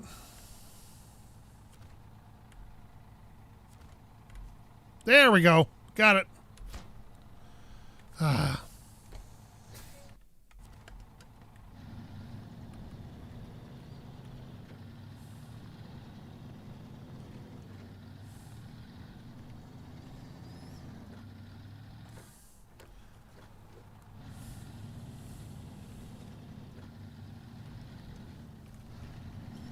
Now, I'm not saying all Americans do it, but it's definitely something I've seen before. But I wish I could hook on to this. The only way I can think to do that is recover and see if we can get a crane on this.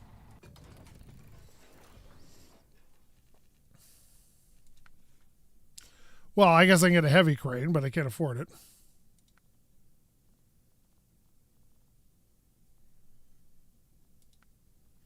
No. No. Aha. Not enough money. Gonna have to sell my Chevy.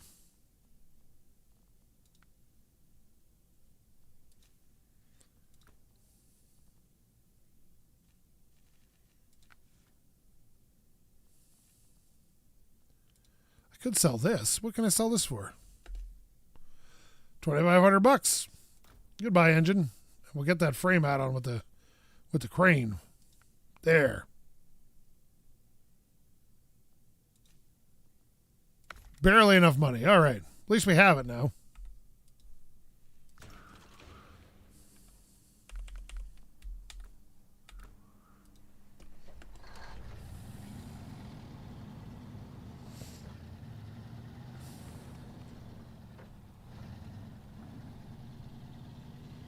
Oh, yeah, I see it all the time. Like, it's weird. Like,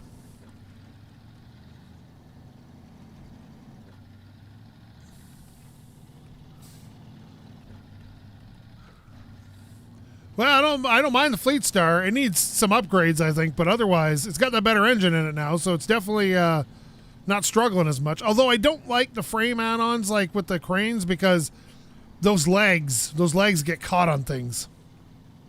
What's that stick hanging in midair for? Get out of here, stick.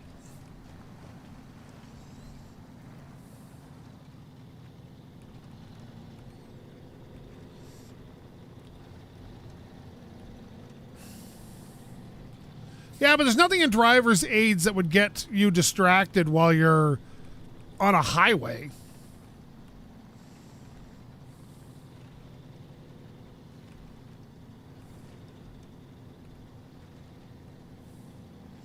Yeah, I've never been a mod guy. It just screws up games, I find.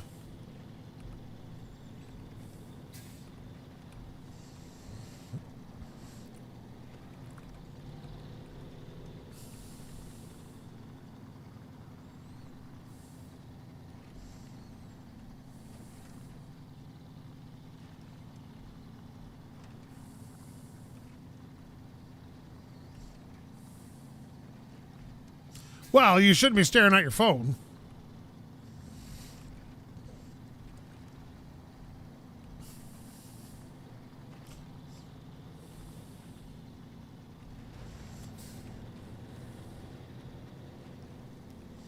Yeah, my car's got the whole lane assist thing on it.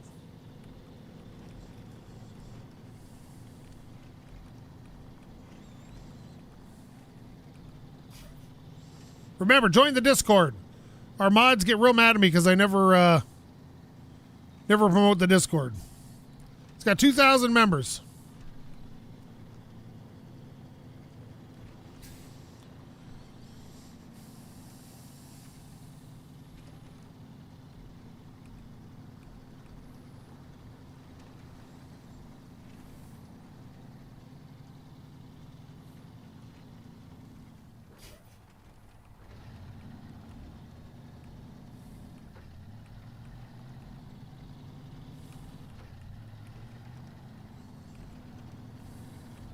Yeah, you should probably put your phone down in a car just to be safe.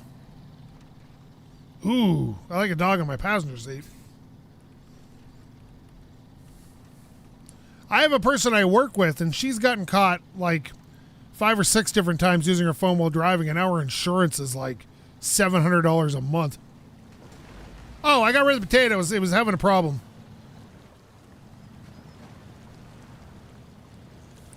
Yeah, my Discord only has 2,000 members, but like, you know, if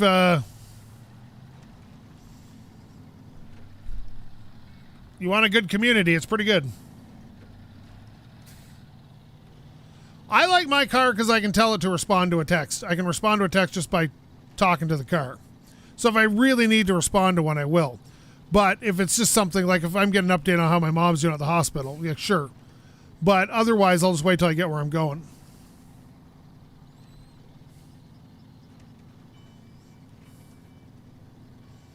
I got that sync in my Ford Sync. It works pretty good for a lot of things.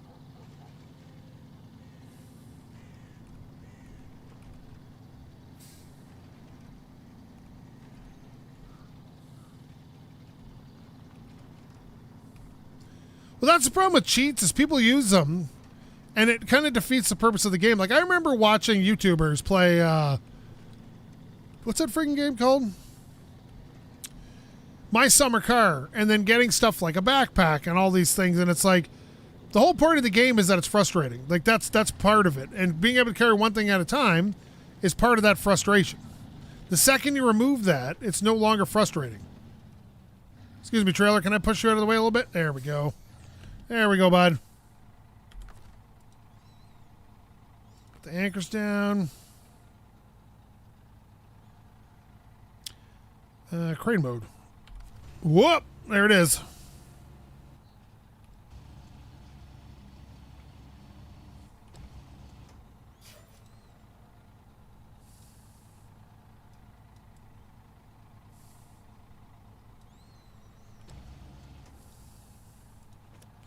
Okay, now we got to crane up. How do we do that?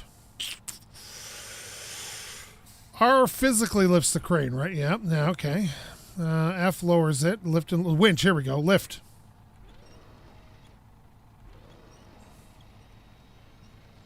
There we go.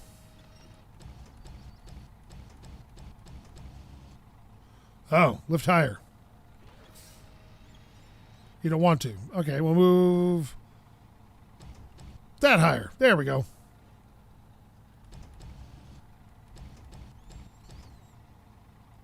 Pivot. Pivot.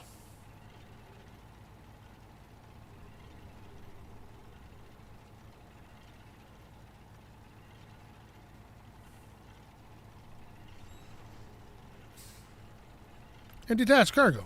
Perfect. Okay, now we will... oh, wait a minute. That's fine. Okay, we can do that. Go back to V. Pack cargo. Store crane, and we should be good to go. All right.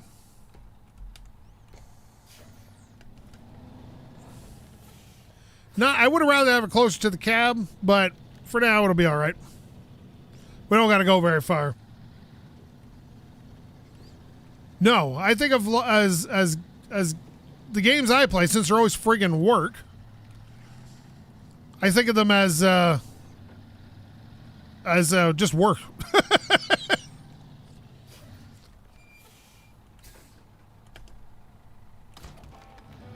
Whoa, okay, yeah, all that money I spent to get this crane, just so I can make $1,600. Friggin' lame.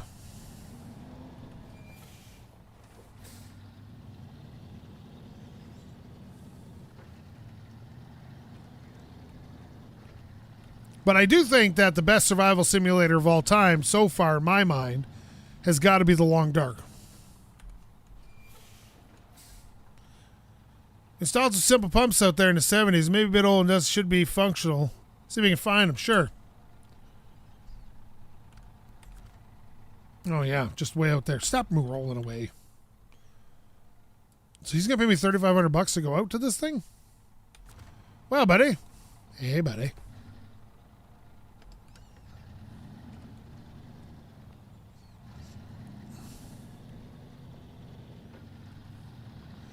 Well, if you like to be frustrated, The Long Dark is your game.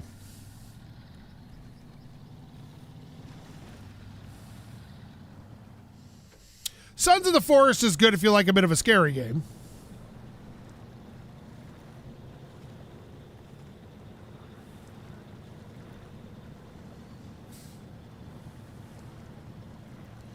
The Long Dark is cool because it's nature that's the scary thing.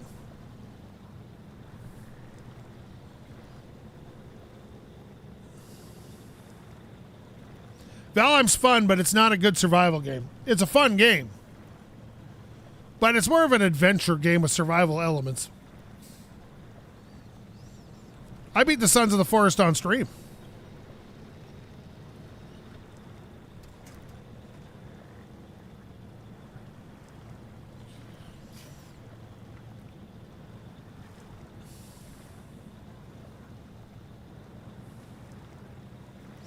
And if you really like modding, you can get a multiplayer mod for The Long Dark. Although it does take some of the danger out of it.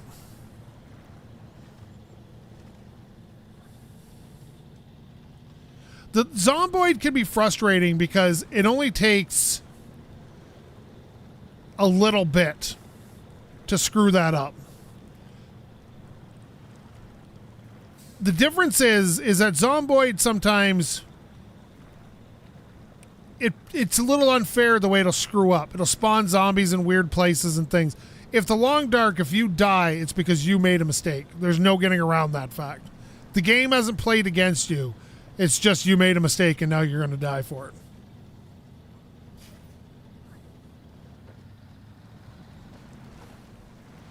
it. Ooh, I like Dwarf Fortress.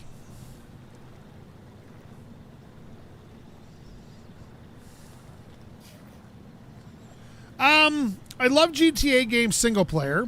I love multiplayer when you're playing on a private server with people. Well, not private server, private instance, I guess. And don't like the online multiplayer because everything's just flying around on those stupid friggin' things and they're blowing you up.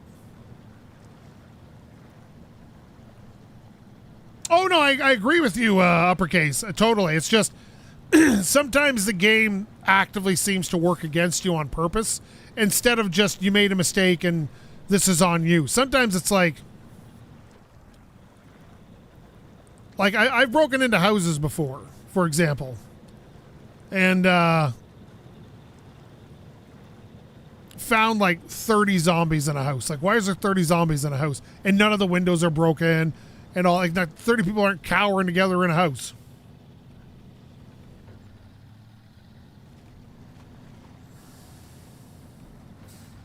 You have to think in the long dark. You can't just go all willy-nilly. You have to stop and think about your next move. What the?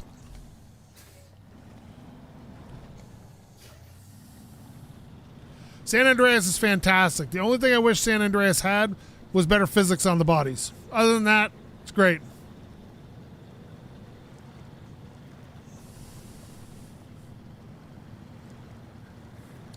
How long would I survive?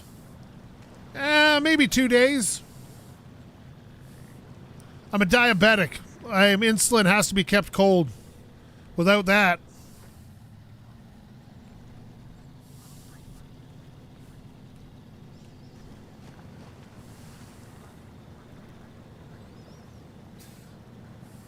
DayZ was great, especially watching Frankie. Frankie on PC in 1080p. Watching him play that was just one of my favorite experiences. Like watching Neebs and those guys play 7 Days to Die.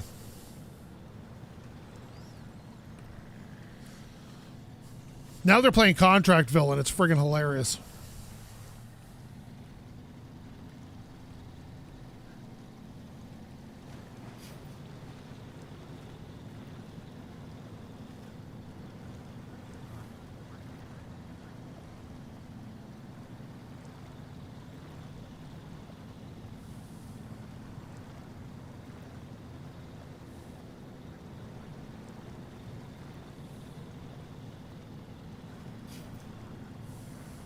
Shouldn't have brought this friggin' crane.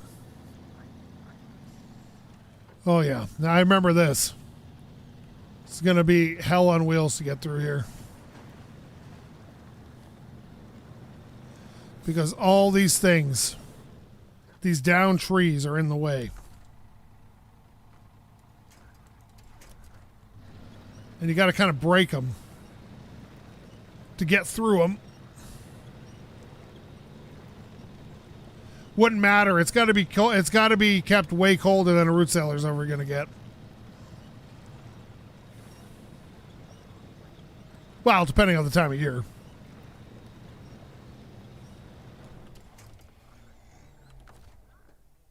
What happened?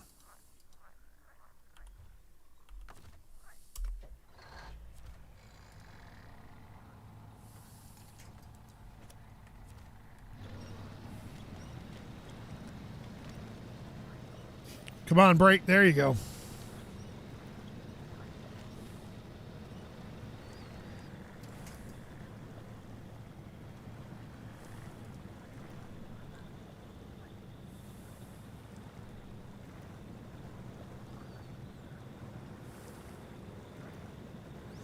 Well, my insulin needs to be kept at a temperature of around 4 to 5 degrees Celsius at the warmest.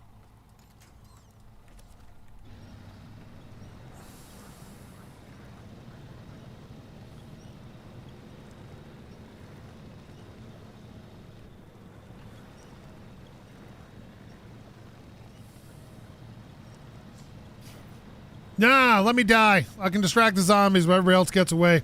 It's only fair.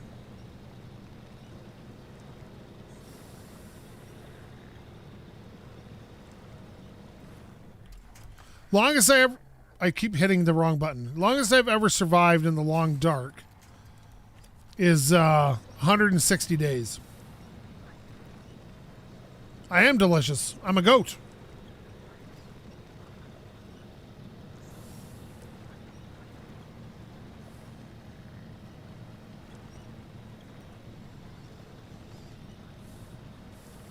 Can you imagine having to get out in this water and hook up your winch? Like, I'd be so mad the whole time.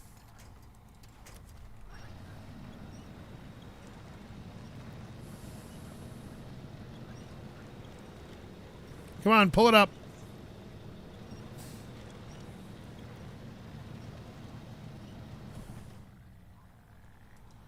Well, I found this one. Does this one count? Whoa, buddy. So now we got one by the farm. Okay. Where's the other one? Oh, well. Well, wait a minute. I got the one here. One near the garage. Oh, there it is. Well, might as well recover from here. Let's recover the whole truck. All right, give me 1 sec.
I have played The Long Dark on stream before. Green Hell was easy.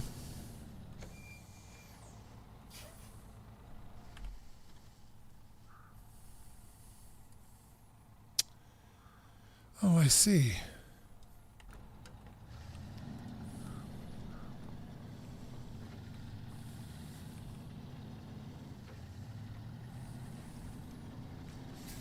Yeah, I'm always sad to see Christmas be over.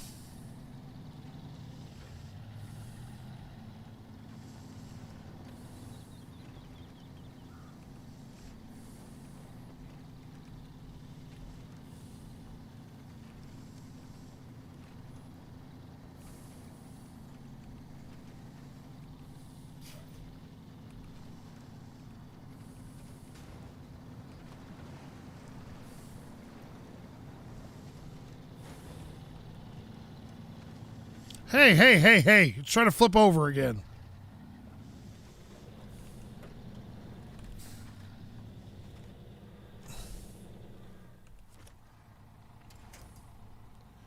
Well, this isn't fun.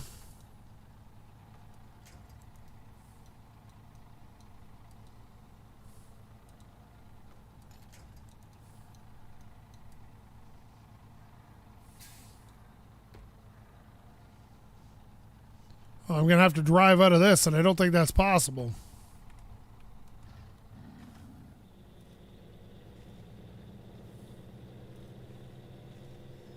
Nah, it was this rock.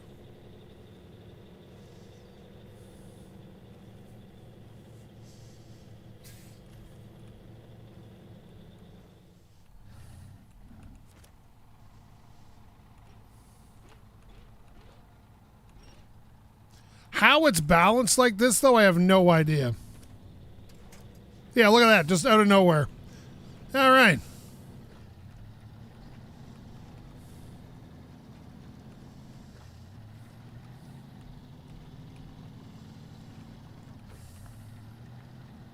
I have played Vane. We did it as a community day game once.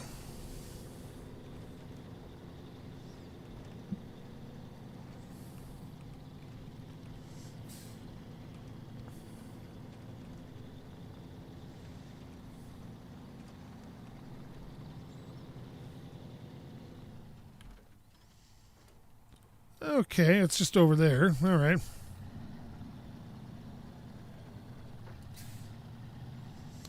I'd love to collab with Neebs Gaming. I think they'd be hilarious to play with.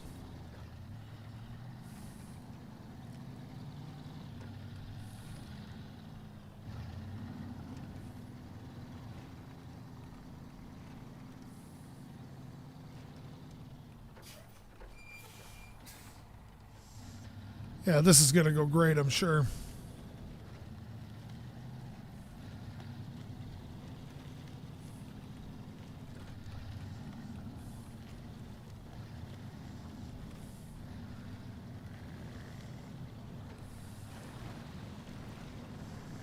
Actually, that wasn't so bad.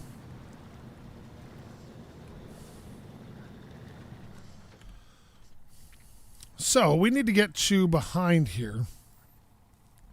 So either we go up through the mountains or we go around. Let's recover. Just because it makes this process faster.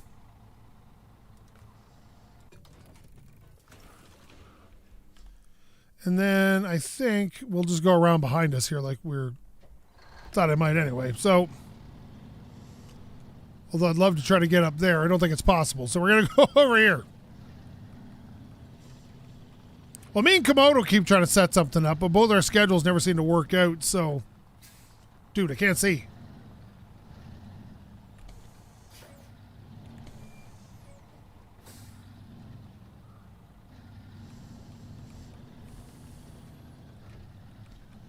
I like the fact that those don't exist, actually, because it makes it more difficult.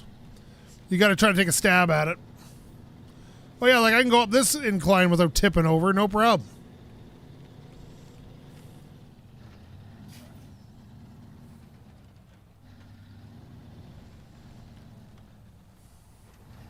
Komodo was around when that trend wasn't a thing.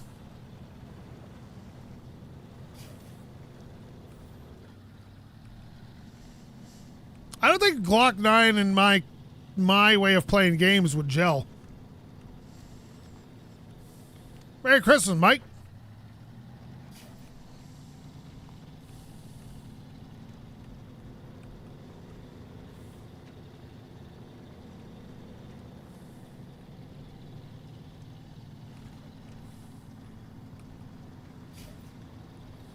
Oh, that's excellent, Mike. I'm glad to hear that. Getting together with family I haven't seen is good times.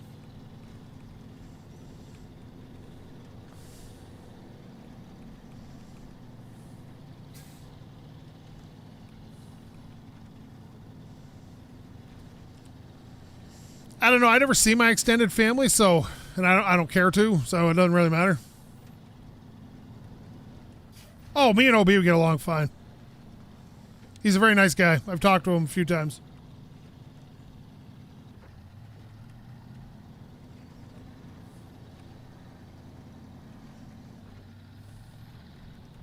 I don't think I ever said I was going to get off. Put words in my mouth.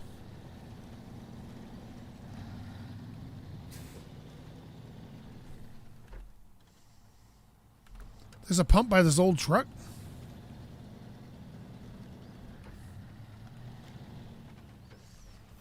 I don't know. I don't care to see any of my extended family, but I'm glad you enjoy yours.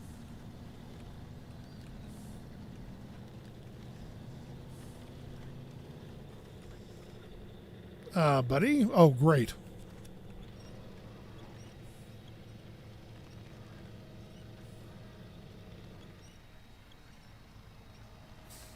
There you go. Come on.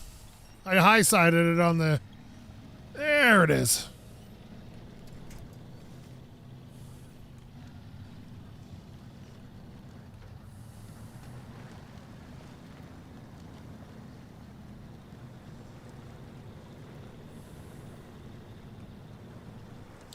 I don't know if it's a bad drain the swamp joke. I know that it's not uncommon to use pumps to drain swamps. It's happened before.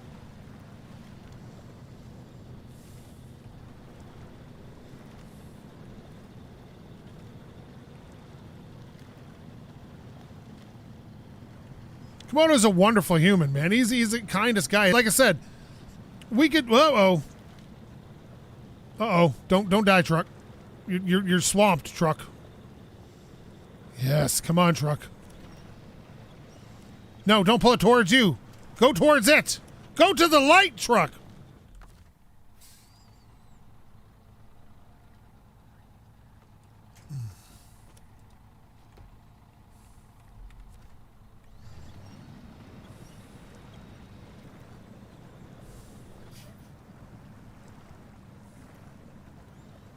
Are we moving forward is the question. To answer that question, we will do this. And we'll stare at that one set of pixels. There it goes.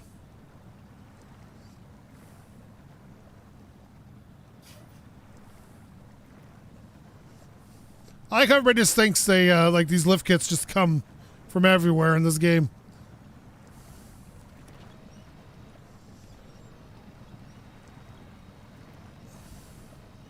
Why am I stuck? What am I stuck on is the question. There's got to be something under here.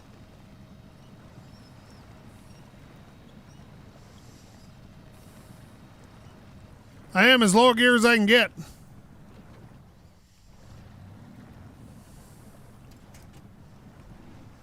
I guess I can diff lock too. It's moving slightly. It's just, if that truck over there gets unstuck suddenly.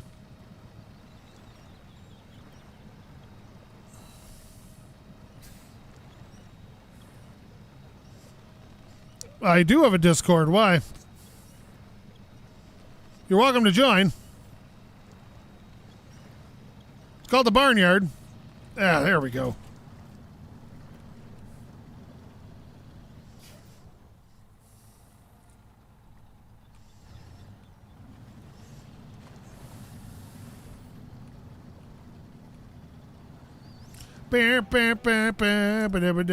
Wah, wah, wah.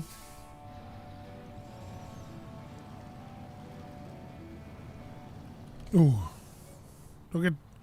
Oh, we're getting dangerous here. We got to back it up. Back it up.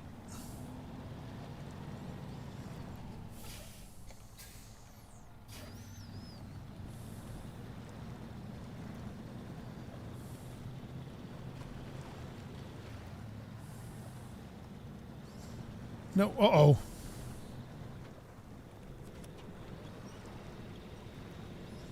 I just need to get inside the zone. I need to know what's this truck is. What do you need from me, buddy?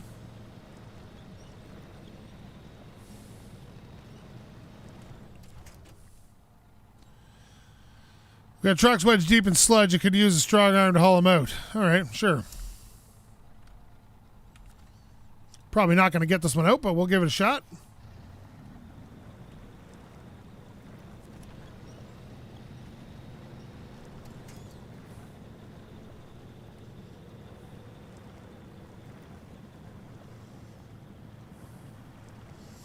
Yeah, I've learned, question. It does, people don't read it. I will not do a face reveal because face reveals are dumb. It doesn't add anything to the mythos that is SkapeGote. I'm drowning again. I'm drowning in the water again.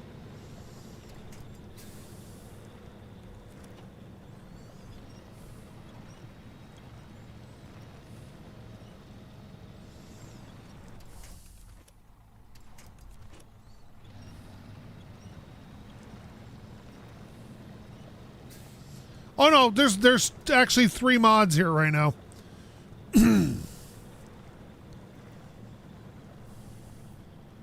Well, technically 3, but I'll say it's more like 2.5.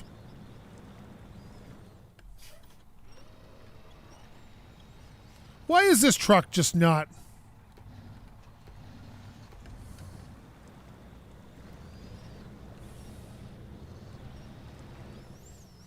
It does not want to go forward at all.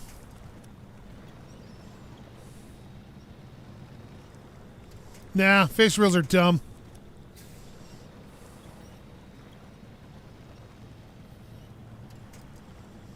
What, like with cars? Yeah, I've been working on cars my whole life.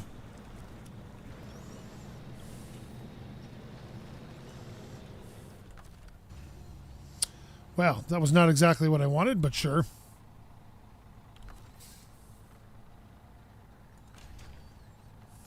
Damn it.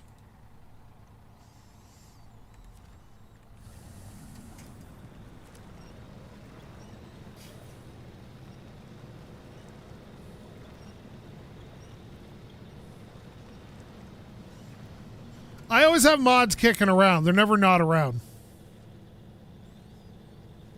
Yeah, I've built dozens of cars back up. Some that are worse than others, but yeah, dozens upon dozens. I never don't have some sort of project on the go.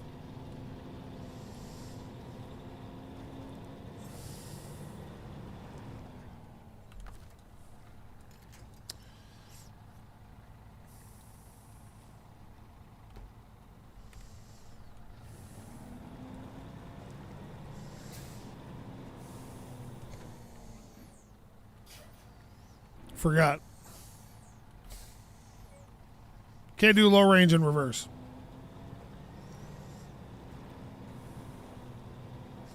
Yes, Mike, from the frame. I don't know why you're trying to figure out exactly what I mean.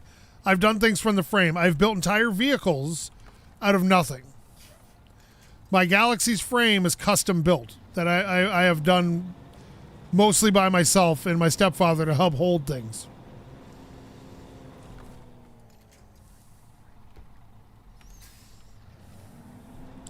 My current project is a 67 Galaxy.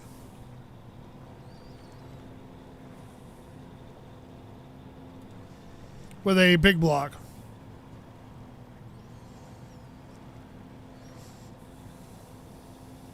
No, I don't want to start a company. I hate having my own company.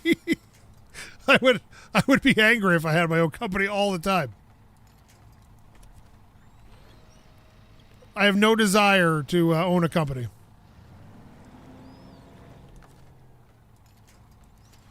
Yes, Queen. Okay, come here. It's actually a 521. It's been... it's got a bit of a... oh, here we go. Now we can lock the diff. Put that on. It's been punched out a bit.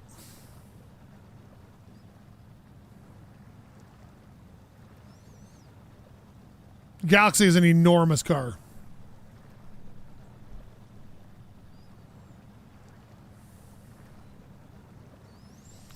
That is a true statement.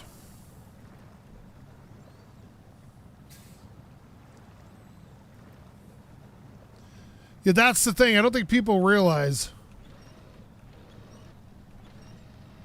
is that the moment you start doing something you love for work, it either turns into one of those like, oh, you never work a day in your life situations, or now I hate this.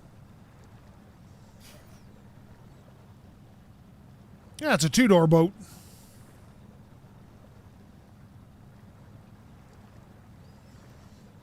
Made a pretty good NASCAR back in the day. Okay, let me just hit the map here and get me back to daytime.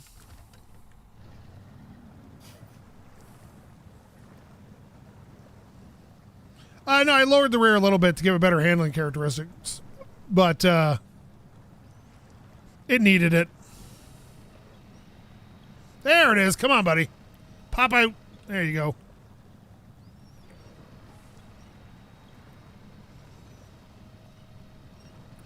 Probably about 5 MPG, maybe? Oh, no problem, Dave. Thanks for showing up.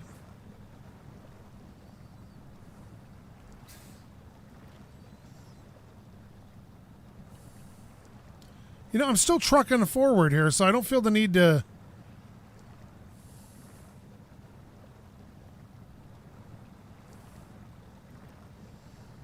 The problem is that modern cars are so much more fuel efficient. The old ones just seem devastatingly bad. Like my Mustang on the highway will get like 27, 28 miles per gallon. And that's like good gas mileage for a V8. Let's get this off of here for a second. Let's just winch our way forward slightly. There we go.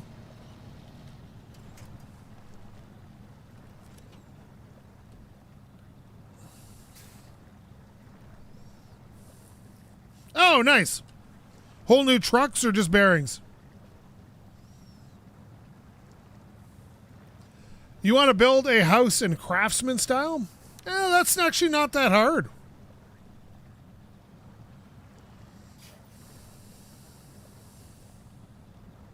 Nothing a few YouTube tutorials couldn't teach you.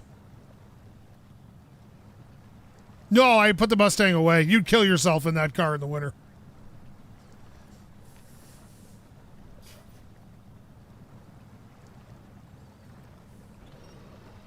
Well, everybody's a noob till they do it.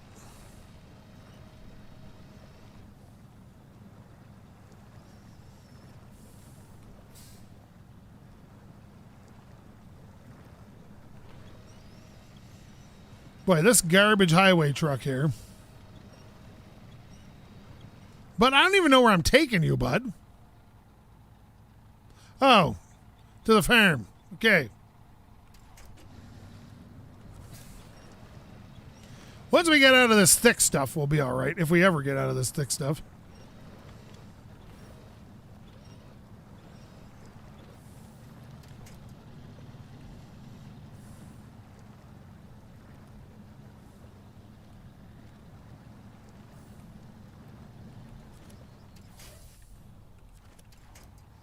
How much horsepower do you think your 318 was?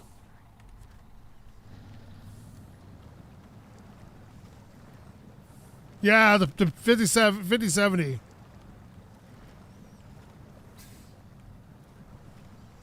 The Paystar is great, especially early on.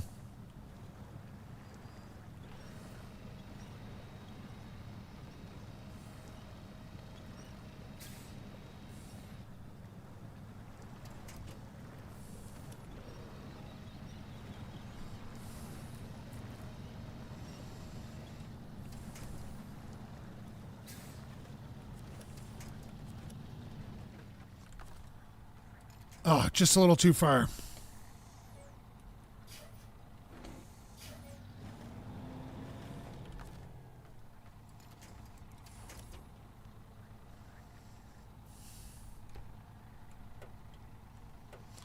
Keep that on. Put it in low, maybe.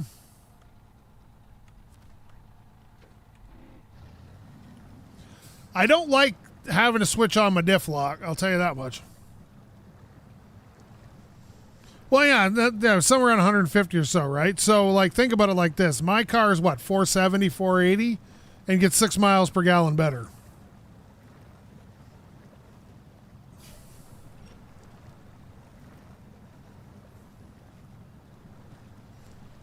It's amazing how much better fuel economy's gotten in the last 20 years.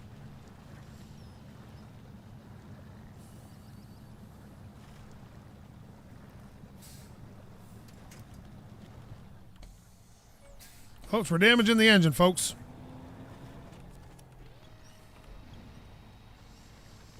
No, get out. Get out, please. Too deep right there.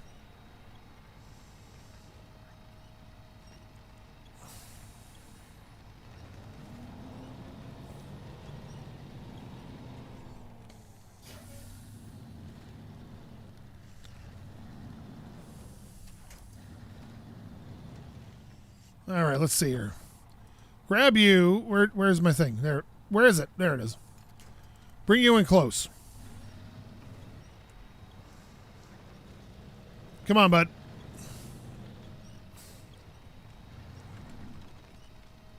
All right. Now, we're going to release you and try to drive across this muck. How do you break a rear axle with 150 horsepower?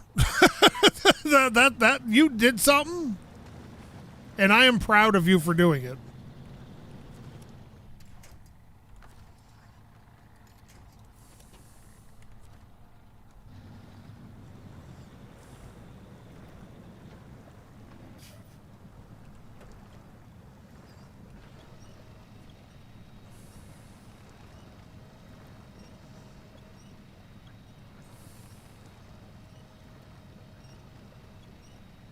Oh, yeah, old school muscle looks great. It's just, if we're being honest, and nobody ever seems to want to be, when it comes to this stuff, they were trash. And we all know it.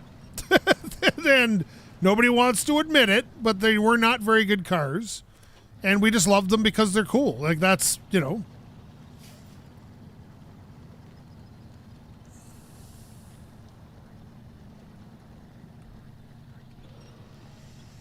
I might start doing vlogs on a project car. Like I said, I'm looking at those 240s and 280s with a lot of stuff.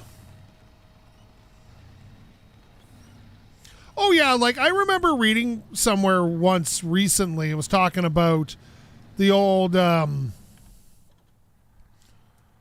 see, which way do I want to go here? I hate that this thing's in the way. Okay. The old Challengers and Chargers, from the time. And how, like, their braking distance at 60 miles an hour was like 196 feet or something crazy. And I'm thinking my car does it in 96. The same thing. So, like, yeah, things got... Oh, no. We did this already once. Don't get stuck again. You can do this, buddy.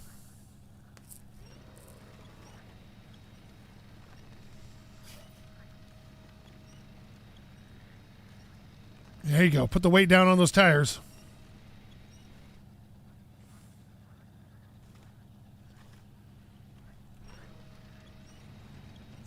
And don't get me wrong, I love old Challengers and Chargers. I'm not, like, people always think I'm being insulting. I'm not. Like, the thing about loving anything is you accept its flaws as well.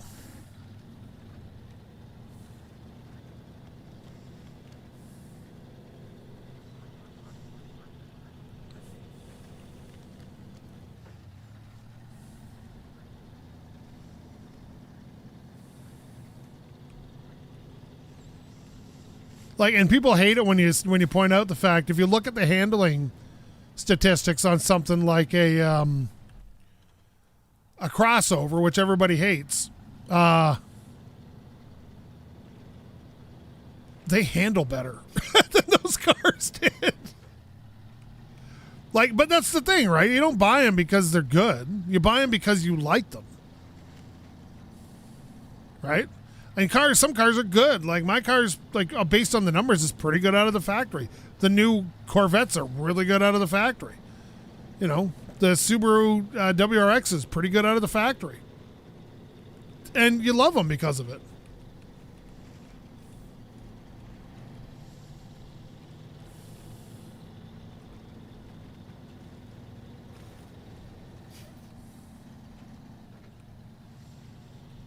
Well, random players should be better than just trying to do stuff for rage bait.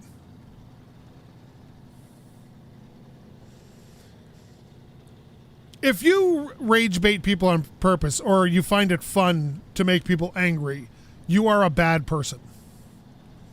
That's it. It's not funny. It's not... If your idea is making somebody else angry is funny, that's not humor. If that's your intent. Now, sometimes you'll make people angry not on purpose, but if your intent is to purposely make people angry, you're a bad person.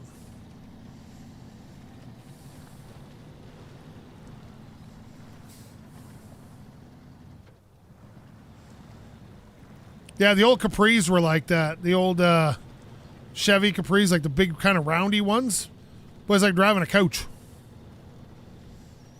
Horrible handling. But it's just like driving a coach.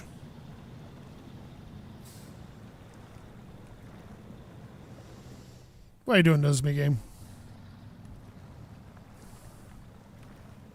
What about this one particular... Oh, it's that tree. A lot of times if you just drive over one long enough, it'll eventually break, but this one doesn't seem to be doing that. Even then, I won't do it. Because if the idea is like, well, an eye for an eye, you're being a dick to me, I'm going to be a dick to you, then you're just no better than they were anyway. So what's the point of that?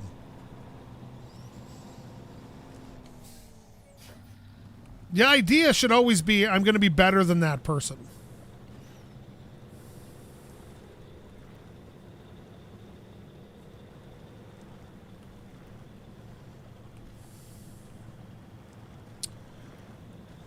I don't know what to tell you, boys. This is just not cooperating here. There we go. Come on, baby.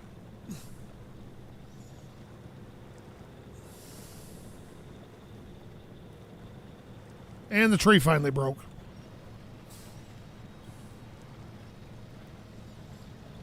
I just got to get to my garage, and then once I'm at my garage, I can repair my truck. Bye, Mike.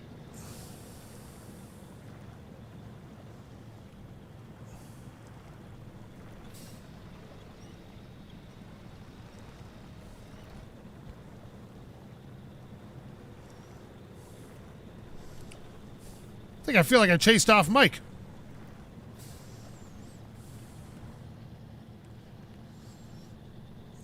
Saying controversial things like, be nice to people.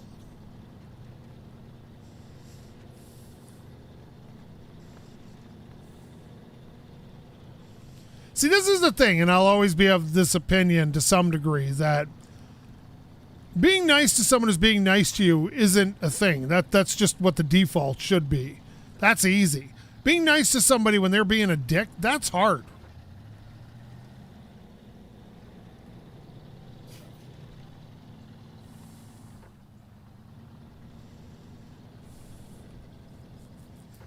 So if you're nice to people who are nice to you, that's just easy. It's when you're able to be nice to people who are being mean to you. That's when it's... I'm going to just recover here real quick so I can fix my engine. Betty, where are you going? Okay, now also, too, we're going to customize this. We're going to get rid of the crane because we no longer need it. Let's put a flatbed on it. So we have that, and... Hey, what happened? I don't want the crane. No.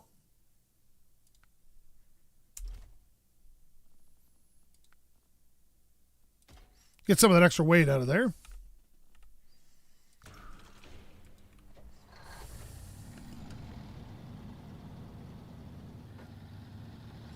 You know what's really interesting about Crown Vics, the newer ones?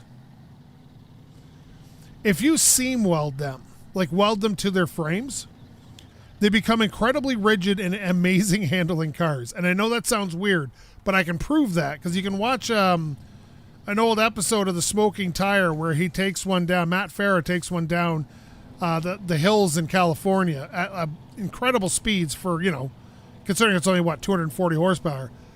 And the handling on that thing was absolutely stunning. And he replaced the rear end with the Mustang rear end. I think, was about all he did.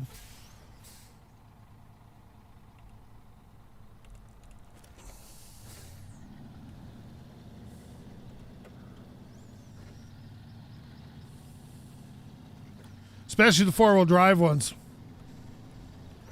Every vehicle with four-wheel drive, if it's got straight front axles, suddenly has very vague steering. There's no getting around that.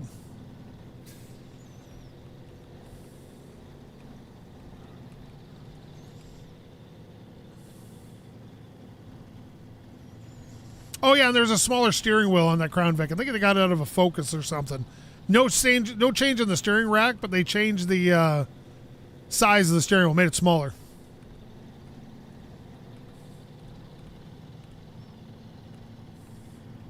Well, and your life experience is fine, but then you're no better than they were. Right? Then that's okay. You don't have to be. Nobody has to be better. That is not required. But we can't say, we're better than the people that we did the same thing to.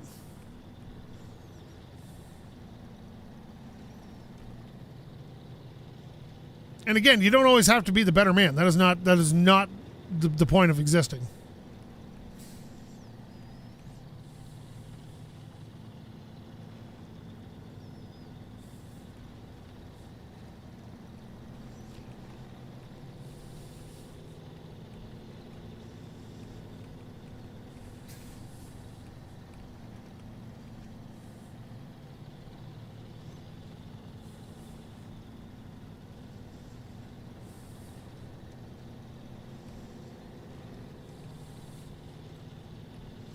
And boom. Oh, promotion. Well, how now, Bronco?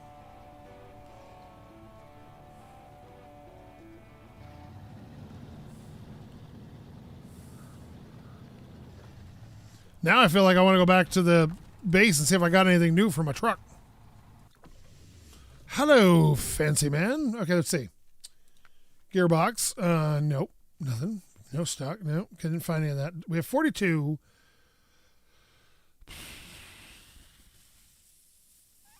Oh, look at this. So this one, which one do I have on here? Oh, those are not the ones I have. What ones did I have? Those ones are the ones I have currently. So I'm not going to do any better than those. Oh, unless I go 45s, but I can't do those either, so...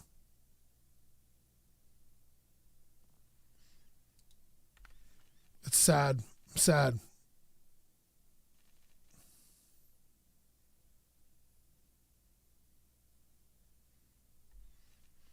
Yes, it does make them more mad sometimes. You're right about that, Mike. But I'll tell you, sometimes it's okay. Oh, look at this. We can put a little round cap short snorkel on there so we're not drowning all the time. Yeah, we'll do it. We can always get rid of it if we need to. There we go. A little bit extra wading depth, I guess.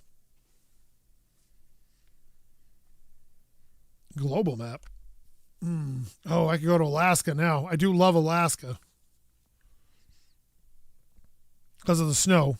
But I got to go because I got to catch up with Rob in the morning at like 6 a.m. and it's already 3 a.m. here. So I have to go do that. But you guys have a great night. Thanks for joining me. Preach, all that. You guys have a great night, and I'll catch up with you soon. Bye-bye.